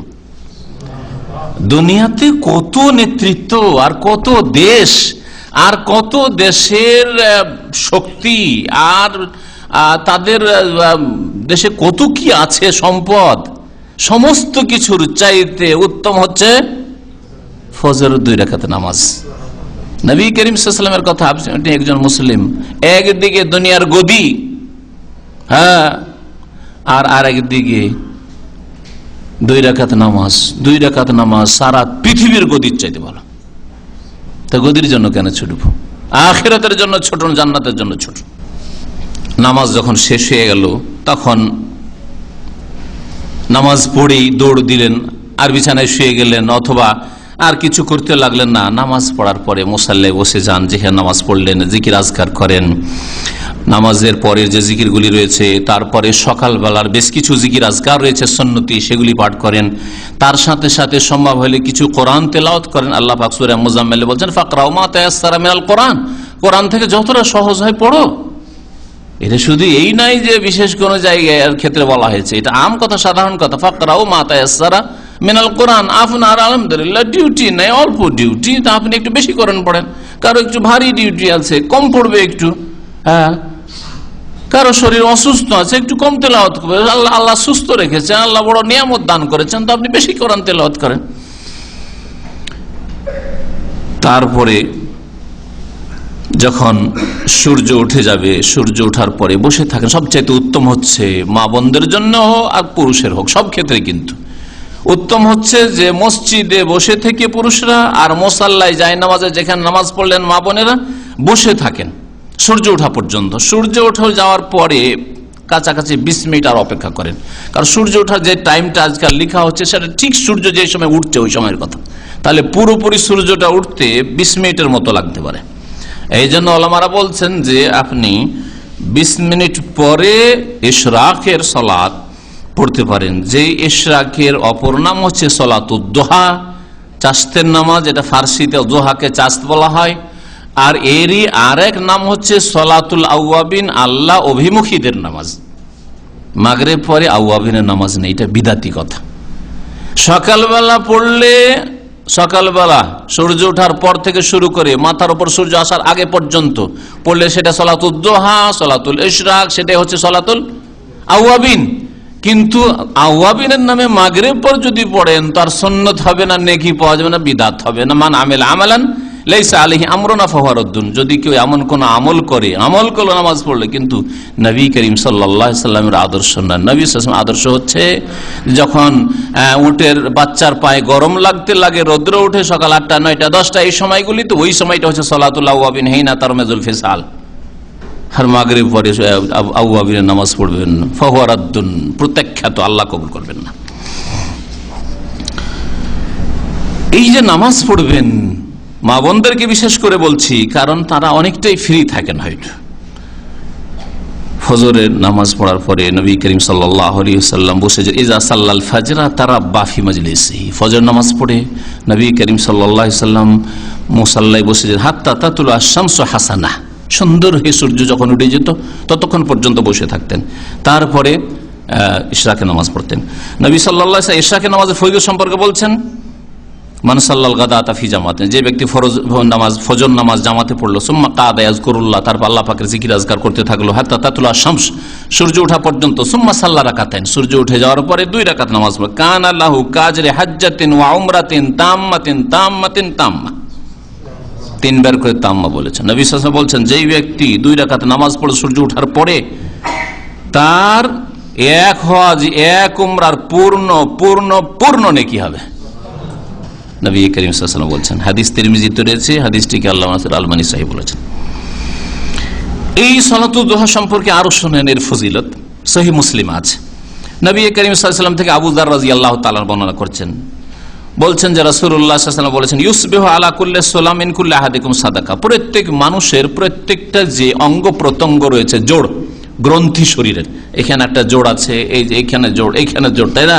কতগুলি জোড় আমাদের আছে, যে জায়গাগুলি মোড়াচ্ছে অঙ্গ প্রত্যঙ্গের শেষ। তারপরে ভিতরে কত যে অঙ্গ প্রত্যঙ্গ পার্টস আছে, আল্লাহ পাকের নিয়ামত দেওয়া আছে, সুবহানাল্লাহ। আর গাড়ির পার্টস 2 বছর 4 বছরের গাড়ি হয় না, খারাপ হয়ে যায়, কিন্তু একজন মানুষের আল্লাহ পাকের সৃষ্টি করা পার্টস 60 বছর 70 বছর 80 বছর 100 বছর, অনেক সময় কোনো কিছুই খারাপ হয় না, কোনো অপারেশন হয়নি, আলহামদুলিল্লাহ আলহামদুলিল্লাহ।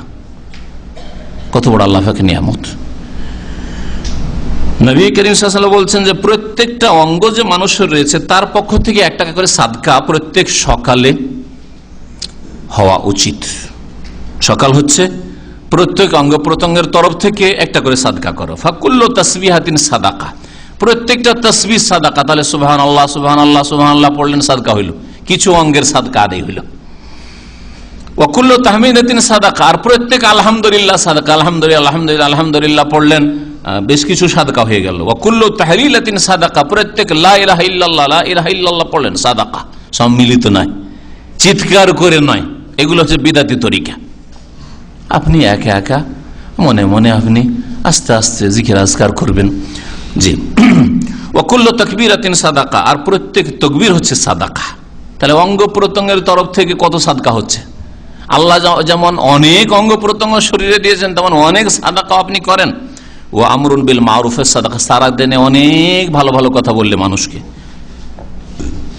আর ওয়ান্নাহিউন আনিল মুনকারিস সাদাকা, আর অন্যায় কাজে বাধা দিলে অনেক মানুষকে, ছেলে মেয়েদেরকে অন্যায় বাধা দিলে, পাড়া প্রতিবেশী আত্মীয় স্বজন যেখানে থাকো সেখানে, যেখানে চাকরি করো সেখানেও ভালো কাজের জন্য উৎসাহিত করলে, অন্যায় কাজ সম্পর্কে সতর্ক সাবধান করলে, এগুলি তোমার সাদাকা হইল। ওয়ায়ুজজিউ মিন যালিকা রাকাতান ইয়ারকাহুমা মিনাদ দুহা।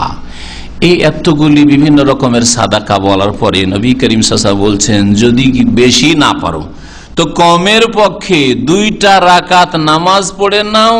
এই যে শরীরে অঙ্গ প্রত্যঙ্গগুলি রয়েছে, সমস্ত অঙ্গ প্রত্যঙ্গের তরফ থেকে সাদকা হয়ে যাবে।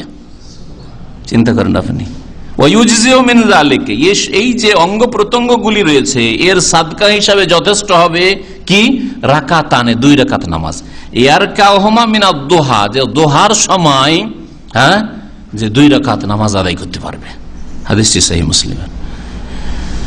মা বোনদেরকে বলছি, এর সাথে সাথে আপনি এই নিয়ত, সৎ নিয়ত সারাদিন ধরে সৎ নিয়ত রাখেন। যে কোনো কাজে উঠছেন, বসছেন, চলছেন, ফিরছেন, এখানে গেলেন, ওখানে গেলেন, বাড়ি পরিষ্কার করলেন, যা কিছুই করছেন আপনি প্রত্যেকটি কাজে নেক নিয়ত রাখেন যে আল্লাহ তোমার কাছে এই ঝাড়ু দিয়ে পরিষ্কার করে যেন নেকি পাই, আমি ক্লিন করে যেন নেকি পাই, থালা বাসন ধুয়ে নেকি পাই, আমি এই কাপড় চোপড় ধুয়ে যেন নেকি পাই। সবকিছুতে আপনি নেকির আশা করবেন, দেখবেন আল্লাহ পাক রব্বুল আলামিন নেকি দিয়ে ভরপুর করে দেবেন, দুনিয়া আখিরাতে আল্লাহ পাক সুখী করবেন। তারপরে সকালবেলার এসব কাজ হইল। এরপরে যখন দেখছেন যে স্বামীর ডিউটির সময় হয়েছে, তার আগে স্বামীকে সহযোগিতা করবেন ডিউটিতে যাওয়ার জন্য। তার কাপড় চোপড় কোথায় আছে, এদিক সেদিক হয়ে আছে, কোথায় ধুয়ে রেখে দিয়েছেন। স্বামীকে যদি খোঁজ করতে হয় তখনই তার মাথা গরম হইতে লেগেছে, তাই না? দেশে প্যান্টটা ওইখানে পায়জামা এক জায়গায় আছে, আর এক রুমে আছে পাঞ্জাবি বা শার্ট আছে বা জুব্বা আছে, আর এক জায়গায় রাখা আছে তার মোজা, আর এক জায়গায় জুতা। এই করতে করতে এখান থেকেই তো মাথা গরম। তো এই গরম মাথা নিয়ে গিয়ে ও চাকরি করতে গিয়ে ভালো করে আসবে, ও ভাঙচুর করে আসবে, সম্পর্ক খারাপ করে আসবে, তাই না? মাথাটাকে ঠান্ডা করে পাঠাইতে হবে। সবকিছু যদি রেডি দিয়ে দেয়, রেডিমেড, সামনে জুতা সামনে হাজির, মোজা হাজির, জুব্বা হাজির, কাপড় চোপড় যা যে লেবাস পরে যায় সবকিছু হাজির, তার আগে নাস্তা হাজির। অনেক ভাইদেরকে দেখা যায় ডিউটি করতে আসে, উফ, জীবনে মনে হয় নাস্তা খেতে পায় না। আসার পরে ওই ক্লিনার ভাইদেরকে বলে যে জিপ স্যান্ডউইচ, আরবি হইলে আরবিতে বললো যে একটা স্যান্ডউইচ নিয়ে এসো, আর না হইলে উর্দু ভাষী বাংলা ভাষী হইলে যাও ভাই একটা স্যান্ডউইচ নিয়ে এসো। বড় আফসোস লাগে, কেন একটা নাস্তা দেওয়া যেত না? এটা হালকা নাস্তা দেওয়া যাবে না?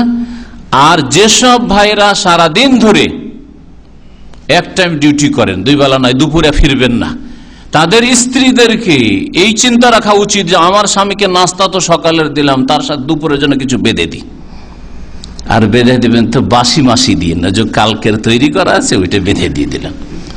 এটা হলে একটা তরিকা, দিলেন দুপুরের খাবার, কিন্তু ওই গতকালকে পরশু আছে, ফ্রিজ আছে, গরম করে দিয়ে দিলাম। আর সকালবেলা যদি বলেন না না তোমাকে বাসি কেন খাবো, আমি সকালে গরম ভাত তোমাকে রান্না করে তোমাকে টিফিনে দেবো, তুমি দুপুরে খাবে, কত খুশি হবে চিন্তা করেন তো দেখি, কত খুশি হবে চিন্তা করেন দেখি। ও ডিউটি করবে কিন্তু ও সবসময় স্ত্রীকে স্মরণ করবে আল্লাহর পরে, সুবহানাল্লাহ। আমি বলছি রাতের খাবার দাও, রাত্রি তরকারিতে বলছেন না এখন তোমাকে তাজা রান্না করে দেবো। কি খাবে না খাবে, কোথায় খাবে না খাবেন না, আমি রান্না করে দেবো তোমাকে। এই যে উত্তম চরিত্র, এগুলি ইবাদত, এগুলি দুনিয়ার কাজ মনে হচ্ছে, কিন্তু এগুলি ইবাদত হইতে পারে মা বোনদের। এইরকম যদি কোনো মা হতে পারে, কোনো বোন হতে পারে, তাহলে সে দুনিয়া আখিরাতে কামিয়াব। দুনিয়ায় কামিয়াব, আল্লাহ পাকে সন্তুষ্টি পাবে, সুতরাং স্বামী সন্তুষ্ট হবে, ছেলেমেয়েরা নেক হবে। ছেলেমেয়েরা দেখছে, কিন্তু ছেলেমেয়েরা তাদের অন্তর্দৃষ্টি দিয়ে দেখছে, এই দুটা চোখও দেখছে যে আমার বাপ যে ডিউটি যাচ্ছে, আমার মা কি করছে, সব কিন্তু শিখছে, শিখাইতে হয় না, ও শিখছে। না আমার আম্মা বসে বসে আমার আব্বাকে খাওয়াচ্ছে, জুতাটা এগিয়ে দিচ্ছে, মোজাটা এগিয়ে দিচ্ছে, জামা কাপড় এগিয়ে দিচ্ছে, জামা কাপড় আয়রন করা আছে কিনা সেই চিন্তা আছে। অনেক আলেমদের কথা শুনি, সুবহানাল্লাহ। একজন এক ভাই বলছেন যে জীবনে আমি কোনদিন আয়রন করে পাই না আমার স্ত্রীর কাছে, একটা জুব্বা তাই আয়রন করে পাই না, ও আয়রন বাইরে থেকে করে নিয়ে আসবে, তাইলে করে কি এখানে সবকিছুতে রেডিমেড খাবার। আর তারপরে একটা জামা আয়রন করা সপ্তাহে 2-3টে জামা লাগতে পারে, আর কত লাগতে পারে। অসুস্থ থাকে সেটা আলাদা কথা, বলছি না যে ফরজ, কিন্তু অনেক সময় ফরজ এসব জিনিসগুলি। আর মনে রাখবেন যে আপনার স্বামী যে যাচ্ছেন আপনাদের কল্যাণের জন্য যাচ্ছেন, বাইরে যাচ্ছেন হালাল রিজিক নিয়ে আসার জন্য, সুতরাং আপনারও করণীয় রয়েছে। আপনি নেকির আশায় দেবেন, খাবার পেশ করবেন, ভালো আখলাক আচরণ পেশ করবেন যে আমার স্বামী যাবে আমাদের জন্য হালাল রিজিক নিয়ে আসবে, আমার ছেলে মেয়েদের জন্য হালাল রিজিক নিয়ে আসবে। তারপরে ছেলে মেয়েদেরকে মাদ্রাসা পাঠাবেন, সেই ক্ষেত্রেও আপনি নেকির আশা রাখবেন এবং তাদের সার্বিক যেসব প্রয়োজন সেসব প্রয়োজন পুরা করবেন। কাপড় চোপড়ের ক্ষেত্রে হোক, নাস্তার ক্ষেত্রে হোক, অনেক মায়েরাকে দেখা যায় ছেলে মেয়েদেরকে টাকা ধরিয়ে দিল, রিয়াল বা টাকা ধরিয়ে দিল, যা তুই মাদ্রাসা স্কুলে নাস্তা করে দিবি, নাস্তা খালি পেট বাসি পেটে পাঠিয়ে দিল। আর এই গরিবের কালে বাসি পেটে আমরা পড়েছি, বাসি পেটে আমরা পড়েছি, সেটা অভাবের কারণে বা হয়তো গ্রামাঞ্চল অভ্যাস ছিল না, সকাল 9টা না হইলে খাবার পাবো না, আর সকাল 7টায় মাদ্রাসা যেতে হবে, সুতরাং না খেয়ে যেতে হবে, সেটা আলাদা কথা। কিন্তু আজকাল দিনে 5 বার 7 বার তো খাচ্ছে মানুষ। আর আপনার ছেলেটাকে ঘুম থেকে উঠিয়ে 2টা রিয়াল ধরাই দিলেন আর যাও স্কুলে যা, না এটা আপনার জন্য উচিত নয়। ছেলে মেয়েদেরকে তাজা ভালো নাস্তা খাওয়ান, বাজারের নাস্তার চাইতে অনেক ভালো নাস্তা আপনার নাস্তা হবে। এই ভালো পরিচর্যা করবেন, ভালো সেবা যত্ন করবেন, ভালো প্রোডাকশন হবে। এবং এই কথাগুলি তাদের মগজে নকশা হয়ে থাকবে যে আমার মা আমাদেরকে না খেয়ে স্কুলে মাদ্রাসায় যেতে দিত না, সুতরাং সে মায়ের কদর কতটা আমাদের হওয়া উচিত। যদি ইনসানিয়ত মানবতা থাকে, তাহলে ঈমান থাকলে আমল থাকলে তো আরো বেশি কিছু হবে। কিন্তু ঈমান আমল ছাড়া যদি মানবতা থাকে, যেটা আজকাল বলা হচ্ছে, অমুসলিমরা বলছে মানবতার কথা, আমাদের কাছে মানবতা না, আমাদের কাছে তার উপরে হচ্ছে ঈমান এবং আমল। প্রত্যেক ক্ষেত্রে আমরা মানবতার জন্য করি না, আমরা করি আল্লাহ সন্তুষ্টির জন্য, পরকালের মুক্তির জন্য, আল্লাহ পাকের কাছে পাবো সেই জন্য করি। ছেলে মেয়েদেরকে আল্লাহ পাকের জিকির আজকারের কথা স্মরণ করাবে, সকালবেলা জিকির কথা, সকালবেলার দোয়াগুলি পড়লে, তারপরে যখন বেরোচ্ছে যদি গাড়িতে চেপে যায় গাড়ির দোয়াটা আপনি শিখিয়ে দেবেন এবং গাড়ির দোয়াটা পড়বে কিনা বলে দেবেন যে গাড়ির দোয়া পড়বে কিন্তু, ইত্যাদি ইত্যাদি। যখন তুমি মাদ্রাসায় ঢুকবে তখন পড়বে আউযু বিকালিমাতিল্লাহি তাম্মাতি মিন শাররি মা খালাক। অনেক কিছু শিখাবার রয়েছে। তাহলে কোনো কিছু, কোনো অনিষ্ট তোমার ক্ষতি করতে পারবে না, তোমার কোনো কিছু দ্বারা ক্ষতি হবে না। স্কুলে গিয়ে মাদ্রাসায় গিয়ে কত লড়াই ঝগড়া মারপিট বা কত রকমের সমস্যা আজকাল কলেজ ইউনিভার্সিটিতে হচ্ছে, রাজনীতি ঢুকে গেছে, ফিরে আসে কিনা ছেলে মেয়ে সেখান থেকে। তাহলে আপনি যদি এই দুয়া জিকির আজকারগুলি শিখিয়ে দেন, এই আদব কায়দাগুলি শিখিয়ে দেন, তো দুনিয়ারও ফায়দা রয়েছে, আখিরাতের উপকারিতার সাথে সাথে দুনিয়ার উপকারিতা রয়েছে। ছেলে মেয়েদেরকে উপদেশ দিবেন ভালো, যে তোমরা যে জ্ঞান অর্জন করতে যাচ্ছ, মাদ্রাসা বা স্কুলে যাচ্ছ, এতে আল্লাহ সন্তুষ্টি লাভে মান সালাকা তারিকান ইয়ালতামিসু ফিহি ইলমান, কেউ যদি এমন রাস্তা চলে যে রাস্তায় গিয়ে ইলম হাসিল করে, জ্ঞান অর্জন করে, সাহহালাল্লাহু লাহু বিহি তারিকান ইলাল জান্নাহ, তাহলে জান্নাতের রাস্তাকে আল্লাহ পাক সহজ করে দেবেন। তোমরা মাদ্রাসায় যাচ্ছ, স্কুলে যাচ্ছ, মানে জান্নাতের রাস্তায় তোমরা যাচ্ছ। কিন্তু আদর্শ মানুষ হইতে হবে। হ্যাঁ, স্কুলে পড়ার মানে এই নয় যে নিছক দুনিয়াদার হবে, পেট পূজারি হবে আর নেতৃত্বের স্বপ্ন দেখবে, পয়সার স্বপ্ন দেখবে, যে কোন ডিপার্টমেন্টে কোন লেখাপড়া করলে বেশি টাকা আসবে, আর আখিরাত পরকাল আল্লাহ এইসব কোনো পরোই থাকলো না, দিন বলে তার কোনো পরোয়া থাকলো না। আপনি যেইভাবে গড়ে তুলবেন, কাদার মতো হয়ে আছে ছোট ছেলে, কাদাকে যেভাবে গড়বেন সেই রকমই আপনি পুতুল তৈরি করতে পারবেন বা সেই রকমই জিনিস আপনি তৈরি করতে পারবেন। ওই রকমই আপনি চেষ্টা করুন।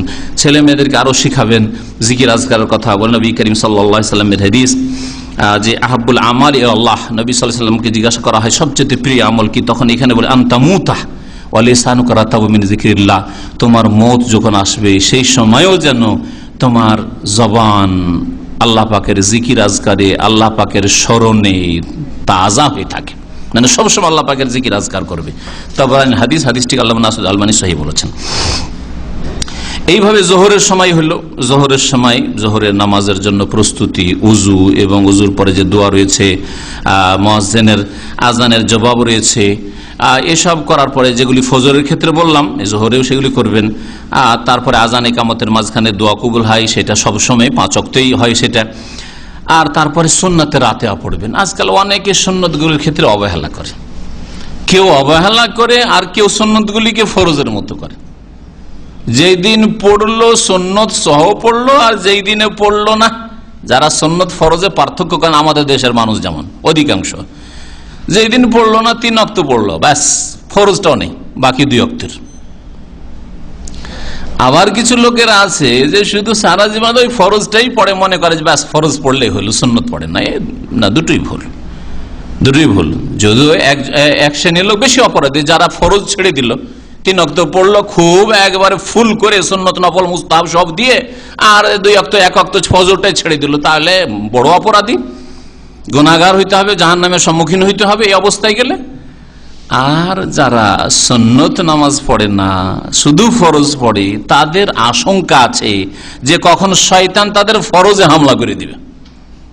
কমাইতে কমাইতে কমাইতে হয়তো কখন বলবে যে তুই তো কত আর পড়বি, থাক একটা থাক। শয়তান সুযোগ নেই যে কাকে কিভাবে ঘাইল করতে পারি, কাকে কিভাবে আছাড় দিতে পারি।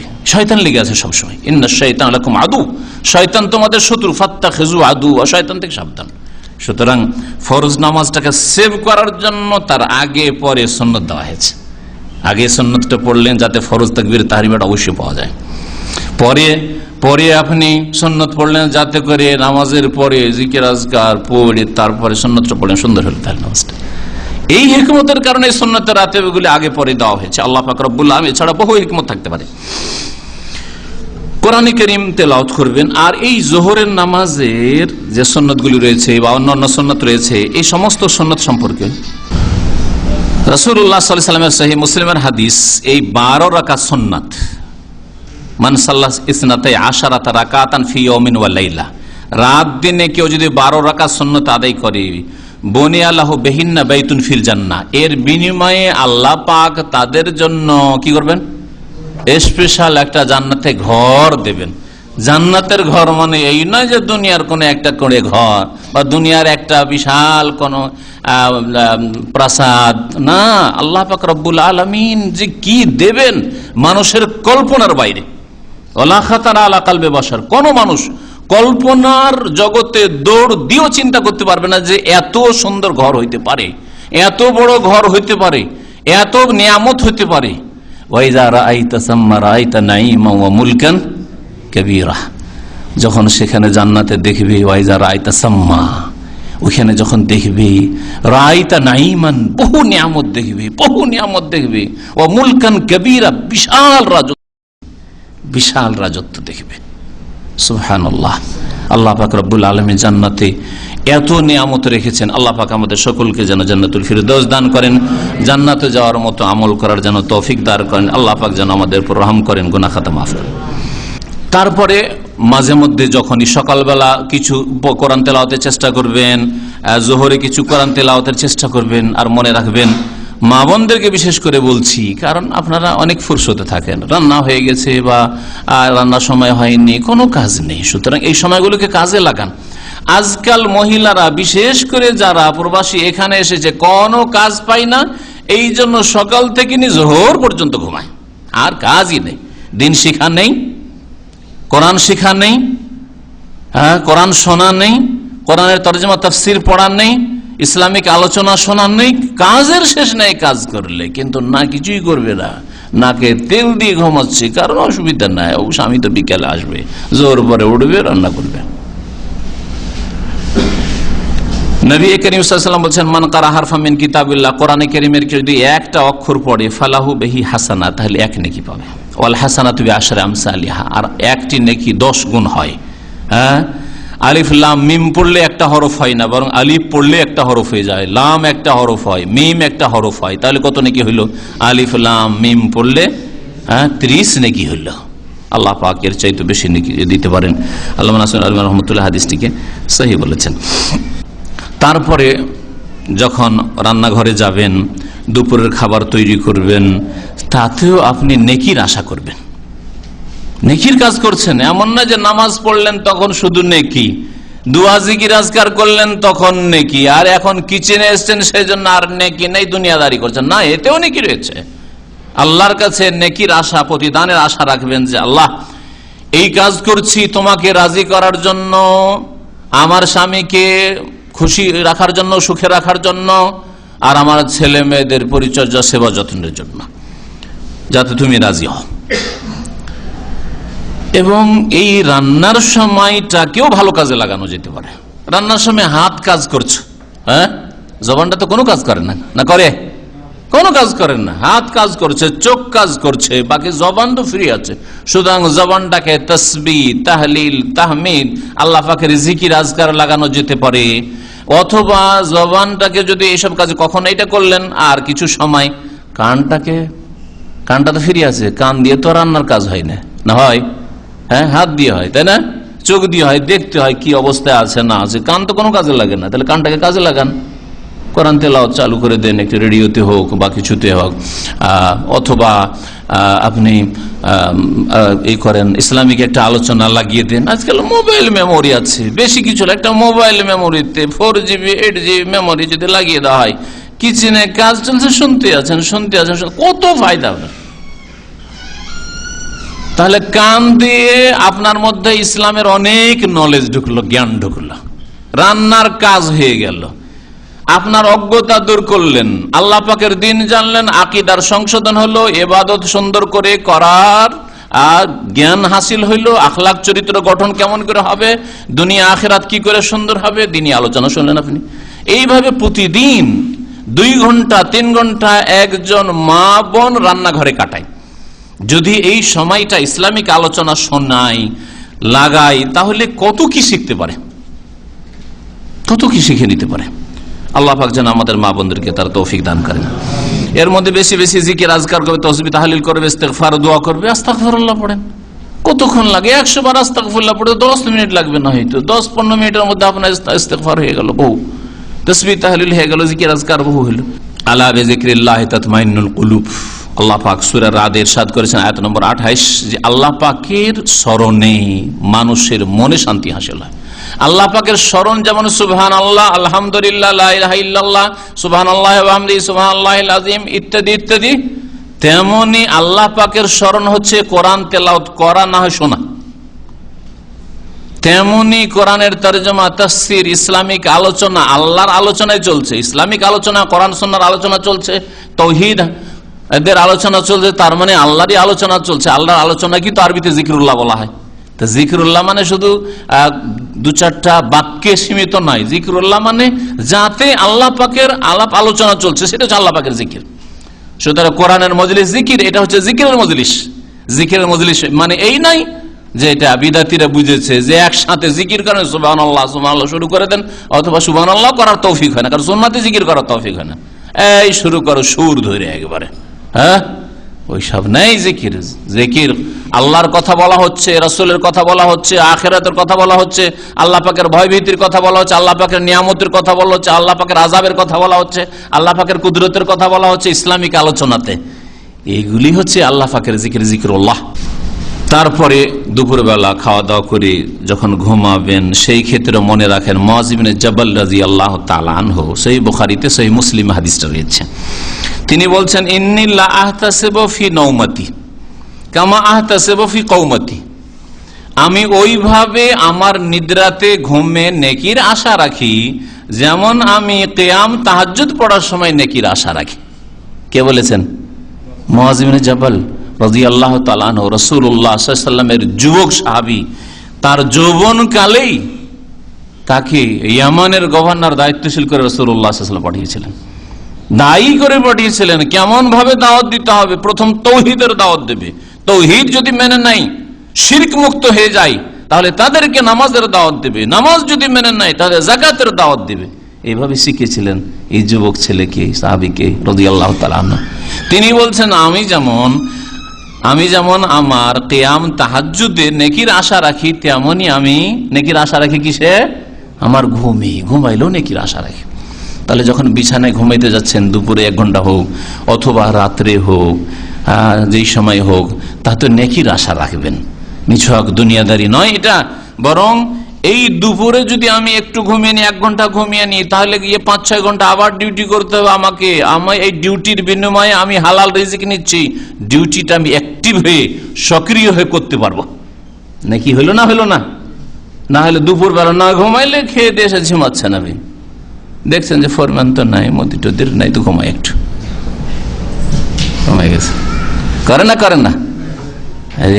আমাদের অফিসে মাঝে মাঝে হয় অনেকের, হ্যাঁ, বুঝতে পারি কি বাবা আর আজকে ঘুমান নাই, হ্যাঁ ঘুমাইনি, জি হ্যাঁ।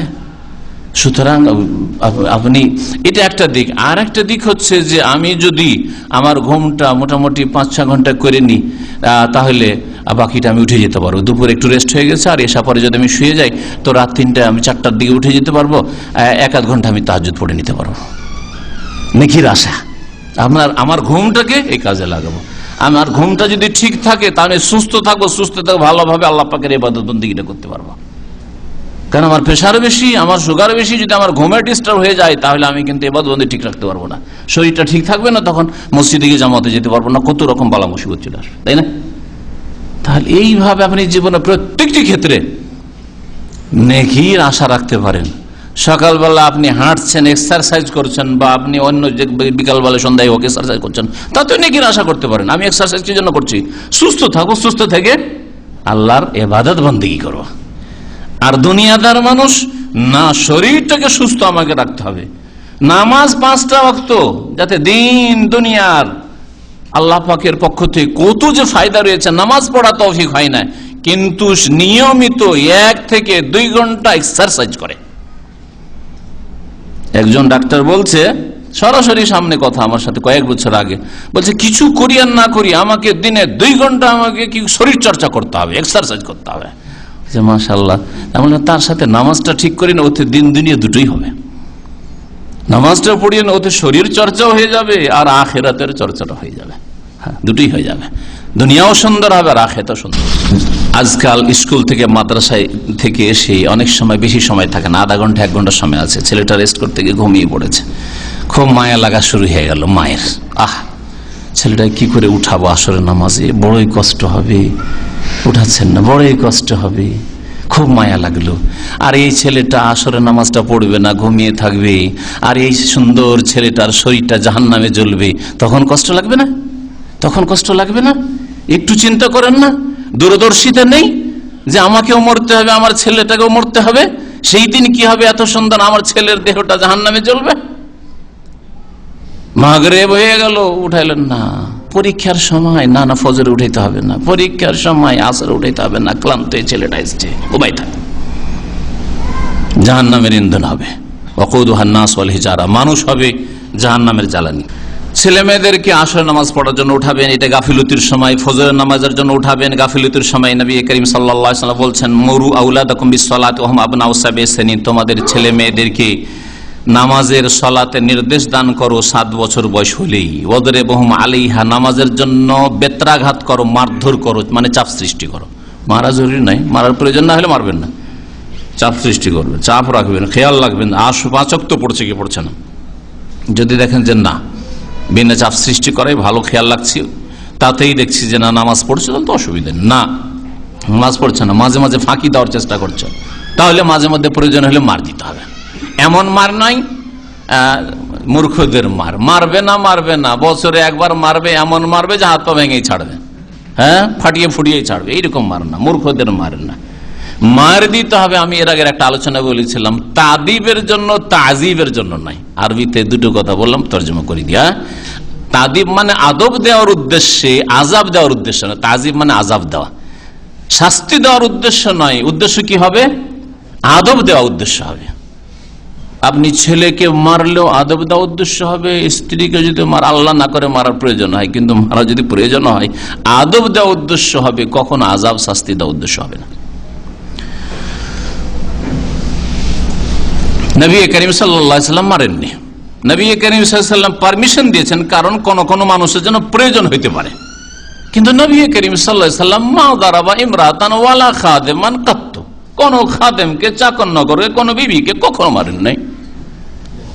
আর আপনার যে উত্তম আদর্শ উসওয়াতুন হাসানাহ রাসূলুল্লাহ সাল্লাল্লাহু আলাইহি ওয়াসাল্লাম, তো মারার পারমিশন থাকলেই যে স্ত্রীকে মারতে হবে, আর মারার পারমিশন থাকলেই ছেলে মেয়েকে মারতে হবে জরুরি নাই, কিন্তু প্রয়োজন হইতে পারে। একটা ছেলের জন্য মারের প্রয়োজন হয়, একটা জন্য প্রয়োজন হচ্ছে, আপনার ছেলের জন্য হয় না, আমার ছেলের জন্য হইতে পারে, মেয়ের জন্য হয়তো প্রয়োজন হয়, ছেলের জন্য হচ্ছে, কখনো এর বিপরীত হইতে পারে, অনেক সময় হইতে পারে। এই জন্য শরীয়তে অনুমতি দেওয়া হয়েছে, নির্দেশ দেওয়া হয়নি, মারও হুকুম করা হয়নি। কি করা হয়েছে? অনুমতি দেওয়া হয়েছে, প্রয়োজনে আদব দেওয়ার উদ্দেশ্যে মারবে। যদি বাড়িতে মেয়েরা থাকে, তাহলে মেয়েদেরকে নিয়ে জামাত করে একসাথে নামাজ পড়া ভালো। একা একা যদি ছেড়ে দেন, মা আপনি একা নামাজ পড়ে নিলেন, মেয়েদের বলছে তোমরা তোমাদের নামাজ পড়ে না, ভালো নামাজ পড়বে না, কারণ ওরা আল্লাহ বুঝেনি, পরকাল বুঝেনি, ইবাদতের গুরুত্ব বুঝেনি, নামাজের খুজু বিনয় কিছু বুঝেনি। সুতরাং তাদেরকে সাথে নিয়ে জামাত করে নামাজ পড়বে, এটাই হওয়া উচিত। মাগরিবের আগে তওবা ইস্তেগফার করবে। এই সময়গুলিতে দোয়া কবুল হয়, বিশেষ করে জুমার দিন। আর অন্য দিনও যে কোনো সময় সূর্য ডুবার আগের এই সময়টা ভালো সময়, এই সময়টাই দোয়া জিকির আজকার করবে। আর জিকির আজকার করলে শয়তানের সুযোগ পায় না। সন্ধ্যাবেলা শয়তান ছুটাছুটি করে, আর ছুটাছুটি করার সময় শিকার করার চেষ্টা করে। এই জন্য মাগরিবের সময় সূর্য ডুবছে, সেই সময় ছোট ছেলে মেয়েদেরকে বাইরে ছাড়তে নিষেধ করা হয়েছে। নবী করিম সাল্লাল্লাহু আলাইহি ওয়াসাল্লাম নিষেধ করেছেন হিকমতে। তাহলে এই সময়টা যদি আপনার বাড়িতে জিকির আজকার হয়, মানে সুন্নতি দোয়া, জিকির আজকার, ইসলামিক কথা, এর বিপরীত নয় যে বাড়িতে ফিল্ম দেখা হচ্ছে, আসর পরে ফিল্ম চলছে বাড়িতে, খারাপ ছবি ইত্যাদি, তাহলে শয়তান আপনার বাড়িতে আছে, ঘুরে বেড়াইতে বাড়িতে আপনার বাড়িতে আড্ডা পেয়েছে, আস্তানা পেয়েছে। এইভাবে যদি বাড়িতে রোজা, অনেক সময় রোজা থাকতে পারেন, রোজা আছেন, তাহলে এই সময়টাই যে ইফতারির জন্য যে প্রস্তুতি নেবেন রান্নাঘরে, তাতেও নেকির আশা রাখবেন। আর মনে করবেন যে আমি শুধু নিজের ইফতারির জন্য নয়, আর করতেই হবে এই কাজ, এই জন্য বাধ্য, এই জন্য করছি নয়, বরং আমি ইফতারি যে তৈরি করছি এতে আমি আমার ফরজ ডিউটি করছি, এতে আল্লাহর সন্তুষ্টি লাভ হবে। তার সাথে সাথে রোজা ইফতারি করলে রোজাদারের সমান নেকি পাওয়া যায়, ওটাও আমি পাবো। তাহলে আমার বাড়িতে আমার স্বামী আছে, ছেলে মেয়েরা আছে, 5 জন 7 জন রোজা ইফতার করবে, এতে আমি ওদের নেকিগুলি পাবো। মা বোনেরা এই নিয়ত রাখবেন। এইভাবে ইফতারি একটু বেশি করে করবেন, বেশি করে করার পরে পাড়া প্রতিবেশীকে ইফতারি দিয়ে পড়াবেন, এটা করবেন। এতে হবে কি, যদি মনোমালিন্য থাকে দূর হবে, দূরত্ব থাকে সেটা কাছে আসবে, সম্পর্ক ভালো হবে। খারাপ ধারণা হয়ে গেছে হয়তো ভালো ধারণা হবে, মেল মহব্বত হবে, অন্তর্জয় করা হবে। আর ইফতার করতে যখন বসবেন অথবা খেতে বসবেন, সেই সময় একসাথে বসবেন। অনেক সময় ছেলে মেয়েরা বড় হয়ে গেছে, একা একা খেয়ে নিচ্ছে, ঢুকছে আর খেয়ে নিচ্ছে, সারা দিন চলে যাচ্ছে, 2 দিন 3 দিন চলে যাচ্ছে, বাপের সাথে মায়ের সাথে ছেলে মেয়েদের সাক্ষাৎই হয় না, ঘটে না। আজকাল অনেক পরিবারে কিন্তু এরকম হচ্ছে, সাবালক ছেলেরা একা একা আসে খেয়ে নেয়, সাবালিকা মেয়েরা একা একা আসে, নিল খেয়ে নিল, কিছু একা একা দাঁড়িয়ে খেয়ে নিল, বসে খেয়ে নিল, কোথাও খেয়ে নিল, দেখা সাক্ষাৎই হয়তো হয় না। এই পুরুষ লোক 12 ঘন্টা ডিউটি করে আসে, আসার পরে ঘুমিয়ে পড়ে, আবার ঘুম থেকে চলে যায়, যখন আসে তখন তাকে ছেলেমেয়েরা ঘুমিয়ে, আবার যখন বেরোয় ছেলেরা ঘুমিয়ে, দেখাই হয় না 2, 3, 4 দিন। তো এইরকম যদি বাপ মায়ের সাথে ছেলে মেয়েদের সম্পর্কটা, ছেলে মেয়েরা ভালো হবে না। আর এর জন্য সবচেয়ে উত্তম সময় হচ্ছে খাবারের সময়, নাস্তার সময় একসাথে ছেলে মেয়েদের নিয়ে বসেন, দুপুরবেলা ছেলে মেয়েদেরকে একসাথে নিয়ে বসেন, রাত্রিবেলা চেষ্টা করেন যে একসাথে যাতে খাওয়া দাওয়াটা হয়।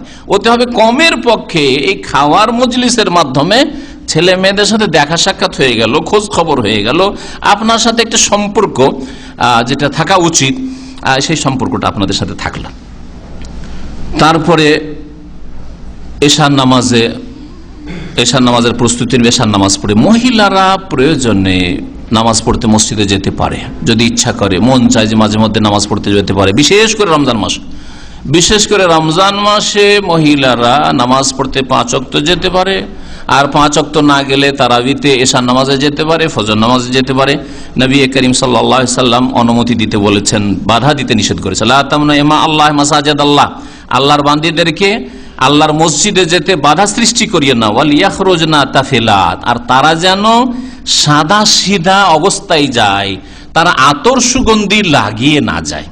আজকালকার অধিকাংশ মহিলারা বাজারে, যেখানে ফিতনার জায়গা, যেখানে মানুষ শয়তান, জিন শয়তান বসবাস করছে, সেসব জায়গাতে আতর সেন্ট এমন করে লাগিয়ে যাচ্ছে যে রাস্তা দিয়ে হেঁটে গেলে তারপরে বোঝা যায় যে রাস্তাকে একেবারে সেন্টেড করে দিয়ে চলে গেছে। কত বড় ফিতনা! নবী করিম সাল্লাল্লাহু আলাইহি ওয়াসাল্লাম এদেরকে জানিয়াত কাজা ফাহিয়া কাজা কাজা, এরা হচ্ছে জেনাকারিনী ব্যভিচারকারিনী মহিলা, যারা আতর সুগন্ধি লাগিয়ে স্বামীর বাড়ির বাইরে যায়।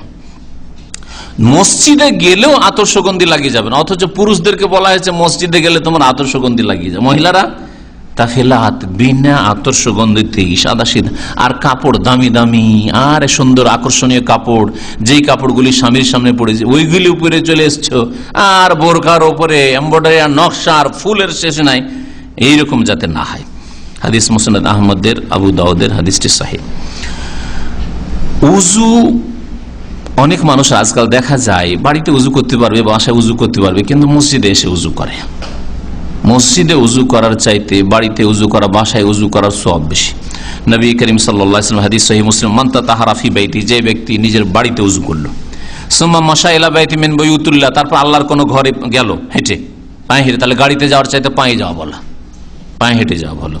লিয়াকযা ফারিদাতাম মিন ফারাইজিল্লাহ, যাতে করে আল্লাহর কোন ফরজ নামাজ আদায় করে। কানাত খুতুওয়াতাহু ইহদাহুমা তাহুত্তু খাতিয়া ওয়াল উখরা তারফাউ দারাজা, এক কদমে তার গুনাহ মাফ হবে, আর এক ধাপে আর এক কদমে তার কি হবে, তারফাউ দারাজা, মর্যাদা উঁচা হবে।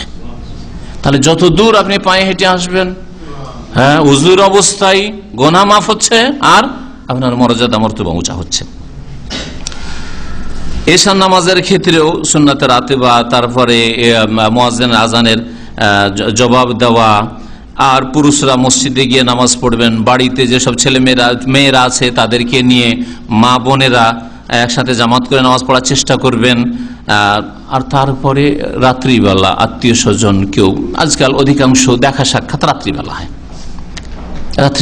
রাত্রিবেলা কেউ আসলো হয়তো বসার জন্য, কিছুক্ষণ সময় দিলেন, সময় দিবেন, এতে হবে কি আত্মীয়দের সাথে সুসম্পর্ক থাকবে, সময় দেবেন, কিন্তু বেশি নয় যে প্রতিদিন এসা পরে রাত 11টা 12টা পর্যন্ত শুধু গল্পই, আর গল্পতে কেটে যাচ্ছে, আর যার ফলে হচ্ছে কি যে তাহাজ্জুদে ওঠা তো দূরের কথা, ফজর নামাজে উঠতে পারেন না, না কখনো এরকম করবেন না।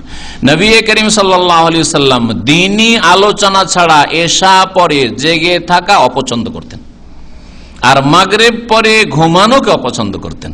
তাহলে মাগরিবের পরে কেউ ক্লান্ত থাকলে ঘুমাবেন না, নবী সাল্লাল্লাহু আলাইহি ওয়াসাল্লাম নিষেধ করেছেন। আর এশা পরে বিনা কাজে জেগে থাকবেন না, ডিউটি আছে জেগে থাকেন, দ্বীনি আলোচনা আছে, কিছু শিখবেন জাগেন, গঠনমূলক কিছু ব্যাপার স্যাপার আছে, আলোচনা আছে, আত্মীয় স্বজন আপনজন ভাই ব্রাদার আসবে, একটু দেখা সাক্ষাৎ করবে, ঠিক আছে, 1 ঘন্টা 2 ঘন্টা, রাত 9টা 10টা পর্যন্ত যথেষ্ট, তারপরে নাই।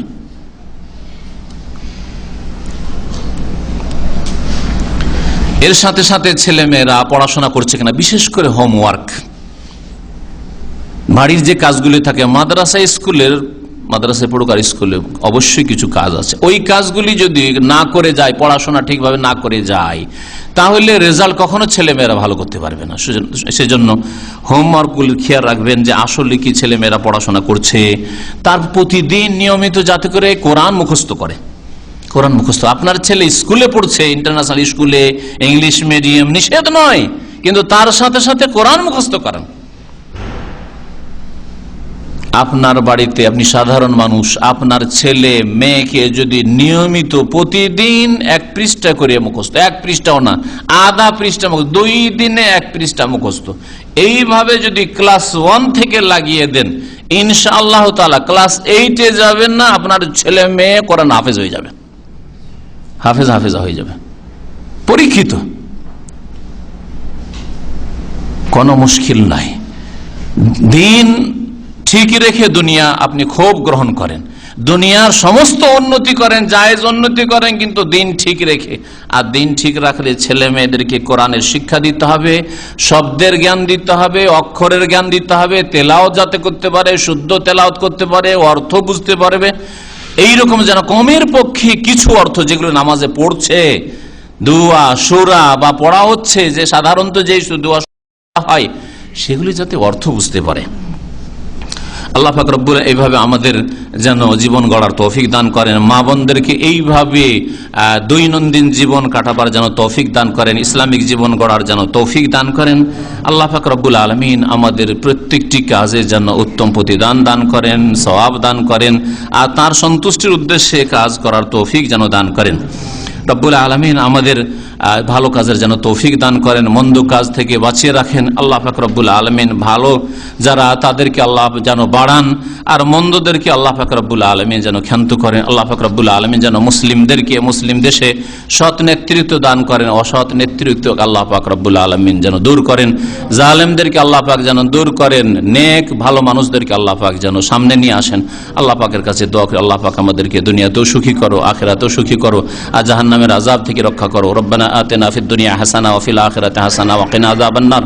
রব্বানা যালামনা আনফুসানা ওয়া ইল্লাম তাগফির লানা ওয়া তারহামনা লানাকুনান্না মিনাল খাসিরিন। রব্বানা হাব লানা মিন আজওয়াজিনা ওয়া যুররিয়াতিনা কুররাতা আ'য়ুনিন ওয়াজআলনা লিল মুত্তাকিনা ইমামা।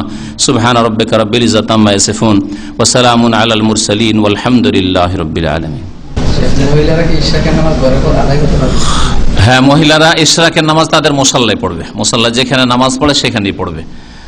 আর একটি কথা শুধু বলার ছিল যে মা বোনরা এশার নামাজের পরে যতক্ষণ জেগে থাকলেন দুনিয়ার কাজ দিনের কাজ যা করলেন, আর যখন ঘুমাবেন ঘুমার আগের জিকির আজকারগুলি যেন না ভুলেন, এটি শুধু বলা হয়নি।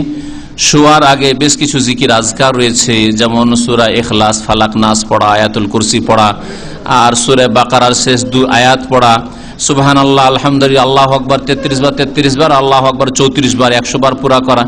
এই জিকির আজকারগুলি পড়ে শুবেন আল্লাহুম্মা বিইসমিকা আমুতু ওয়া আহইয়া বলে। জি, দল সম্পর্কে আমাদের বাইরে থেকে ইন্টারনেটে এক ভাই প্রশ্ন করেছেন, কিন্তু এই সময় দল সম্পর্কে বিস্তারিত উত্তর দেওয়ার সময় নেই।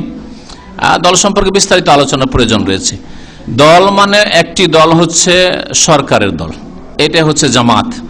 হ্যাঁ, নবী করিম সাল্লাল্লাহু আলাইহি সাল্লামের সাথে যারা ছিলেন তারাই হচ্ছে জামাত। সাহাবাই কেরাম, খলিফা আবু বকরের সাথে আবু বকরের আমলে, ওমরের সাথে ওমরের আমলে, উসমানের সাথে উসমানের আমলে, আলীর সাথে আলী রাদিয়াল্লাহু তাআলা আনহু আজমাইন তার আমলে, এইভাবে যারা আছেন এটা হচ্ছে জামাত। জামাত থেকে যারা আলী রাদিয়াল্লাহু আনুগত্য করেননি, ছটকে গিয়েছিলেন, তারা জামাত থেকে বেরিয়ে গেছেন, এটা হচ্ছে জামাত বিরোধিতা করেছেন, এটা হচ্ছে আসল জামাত। আর বাকি সাংগঠনিক যেসব জামাত রয়েছে সেই ক্ষেত্রে দেখতে হবে যে সংগঠনটি কোরআন এবং হাদিসের ভিত্তিতে কিনা। প্রথম কথা, অধিকাংশ জামাতগুলি যেগুলো ইসলামের নামে দল তৈরি হয়েছে বিদআতের উপর ভিত্তি, তাদের প্রতিষ্ঠিত বিদআতের উপর। আর সুতরাং যেই রকমই দল হোক, সে তাবলীগ দাওয়াতের নামে হোক অথবা রাজনীতির নামে হোক, বিদআতের উপর এইসব ভিত্তি স্থাপিত এইসব দলের, সুতরাং এইসব দলের সাথে অংশ নেওয়া জায়েজ নয়, ঠিক নয়। বাকি কথা হলো যেসব সংগঠন কোরআন এবং হাদিসের ভিত্তিতে কায়েম হয়েছে, যারা প্রথম কায়েম করেছিল তাদের মধ্যে ইখলাস ছিল, কিন্তু ধীরে ধীরে এমন পরিস্থিতিটা তৈরি হচ্ছে যে বন্ধুত্ব আর শত্রুতার মাপকাঠি এখন দলগুলি হয়ে গেছে। যদি আপনি দলে থাকেন তাহলে আমার দিনীর ভাই, আর যদি আমাদের দলে না থাকেন তো আপনি কি আর আমি কি, আপনার সাথে আবার কিসের সম্পর্ক। তো এইরকম যখন মন মেজাজ তৈরি হয়ে যাবে তখন এইরকম সংগঠন করাও জায়েজ নাই। জি, তো এই জন্য এই এতগুলি কথাকে সংক্ষেপে বলা, যেহেতু ভাই প্রশ্ন করেছেন সেজন্য খুব সংক্ষেপে বললাম। এই কথাগুলিকে ভেঙে ভেঙে বললে প্রত্যেকটা দলিলের প্রয়োজন রয়েছে, কারণ আমাদের সম্পর্ক ইমানি সম্পর্ক হবে, আমাদের সম্পর্ক আকীদার সম্পর্ক হবে, আমাদের সম্পর্ক হবে ইবাদতের সম্পর্ক, আমাদের সম্পর্ক হচ্ছে এইরকম আন্তর্জাতিক সম্পর্ক। আমাদের সম্পর্ক এই নয় যে একই দেশের মধ্যে কয়েকটা দল, সুতরাং আমাদের দলের না, এরা হচ্ছে ওই দলের, এরা হচ্ছে ওই দলের, সুতরাং আমাদের এরা না, এরা অন্যদের ঘৃণা এক অপরের ওপর, এইরকম যদি অবস্থা তৈরি হয়ে যায় তাহলে এইরকম দল করাই তো জায়েজ না। আর এই ফিতনায় আজকাল আমরা ভুগছি, এই বড় এক ফিতনা, যে ফিতনায় আজকে আমরা ভুগছি, আল্লাহ পাক যেন হেফাজত করেন। বুকের উপরে হাত বাঁধার হাদিসটাই হচ্ছে সহি, বাকি অন্য কোনো হাদিস সহি নেই, ওর চাইতে ভালো কোনো হাদিস নেই।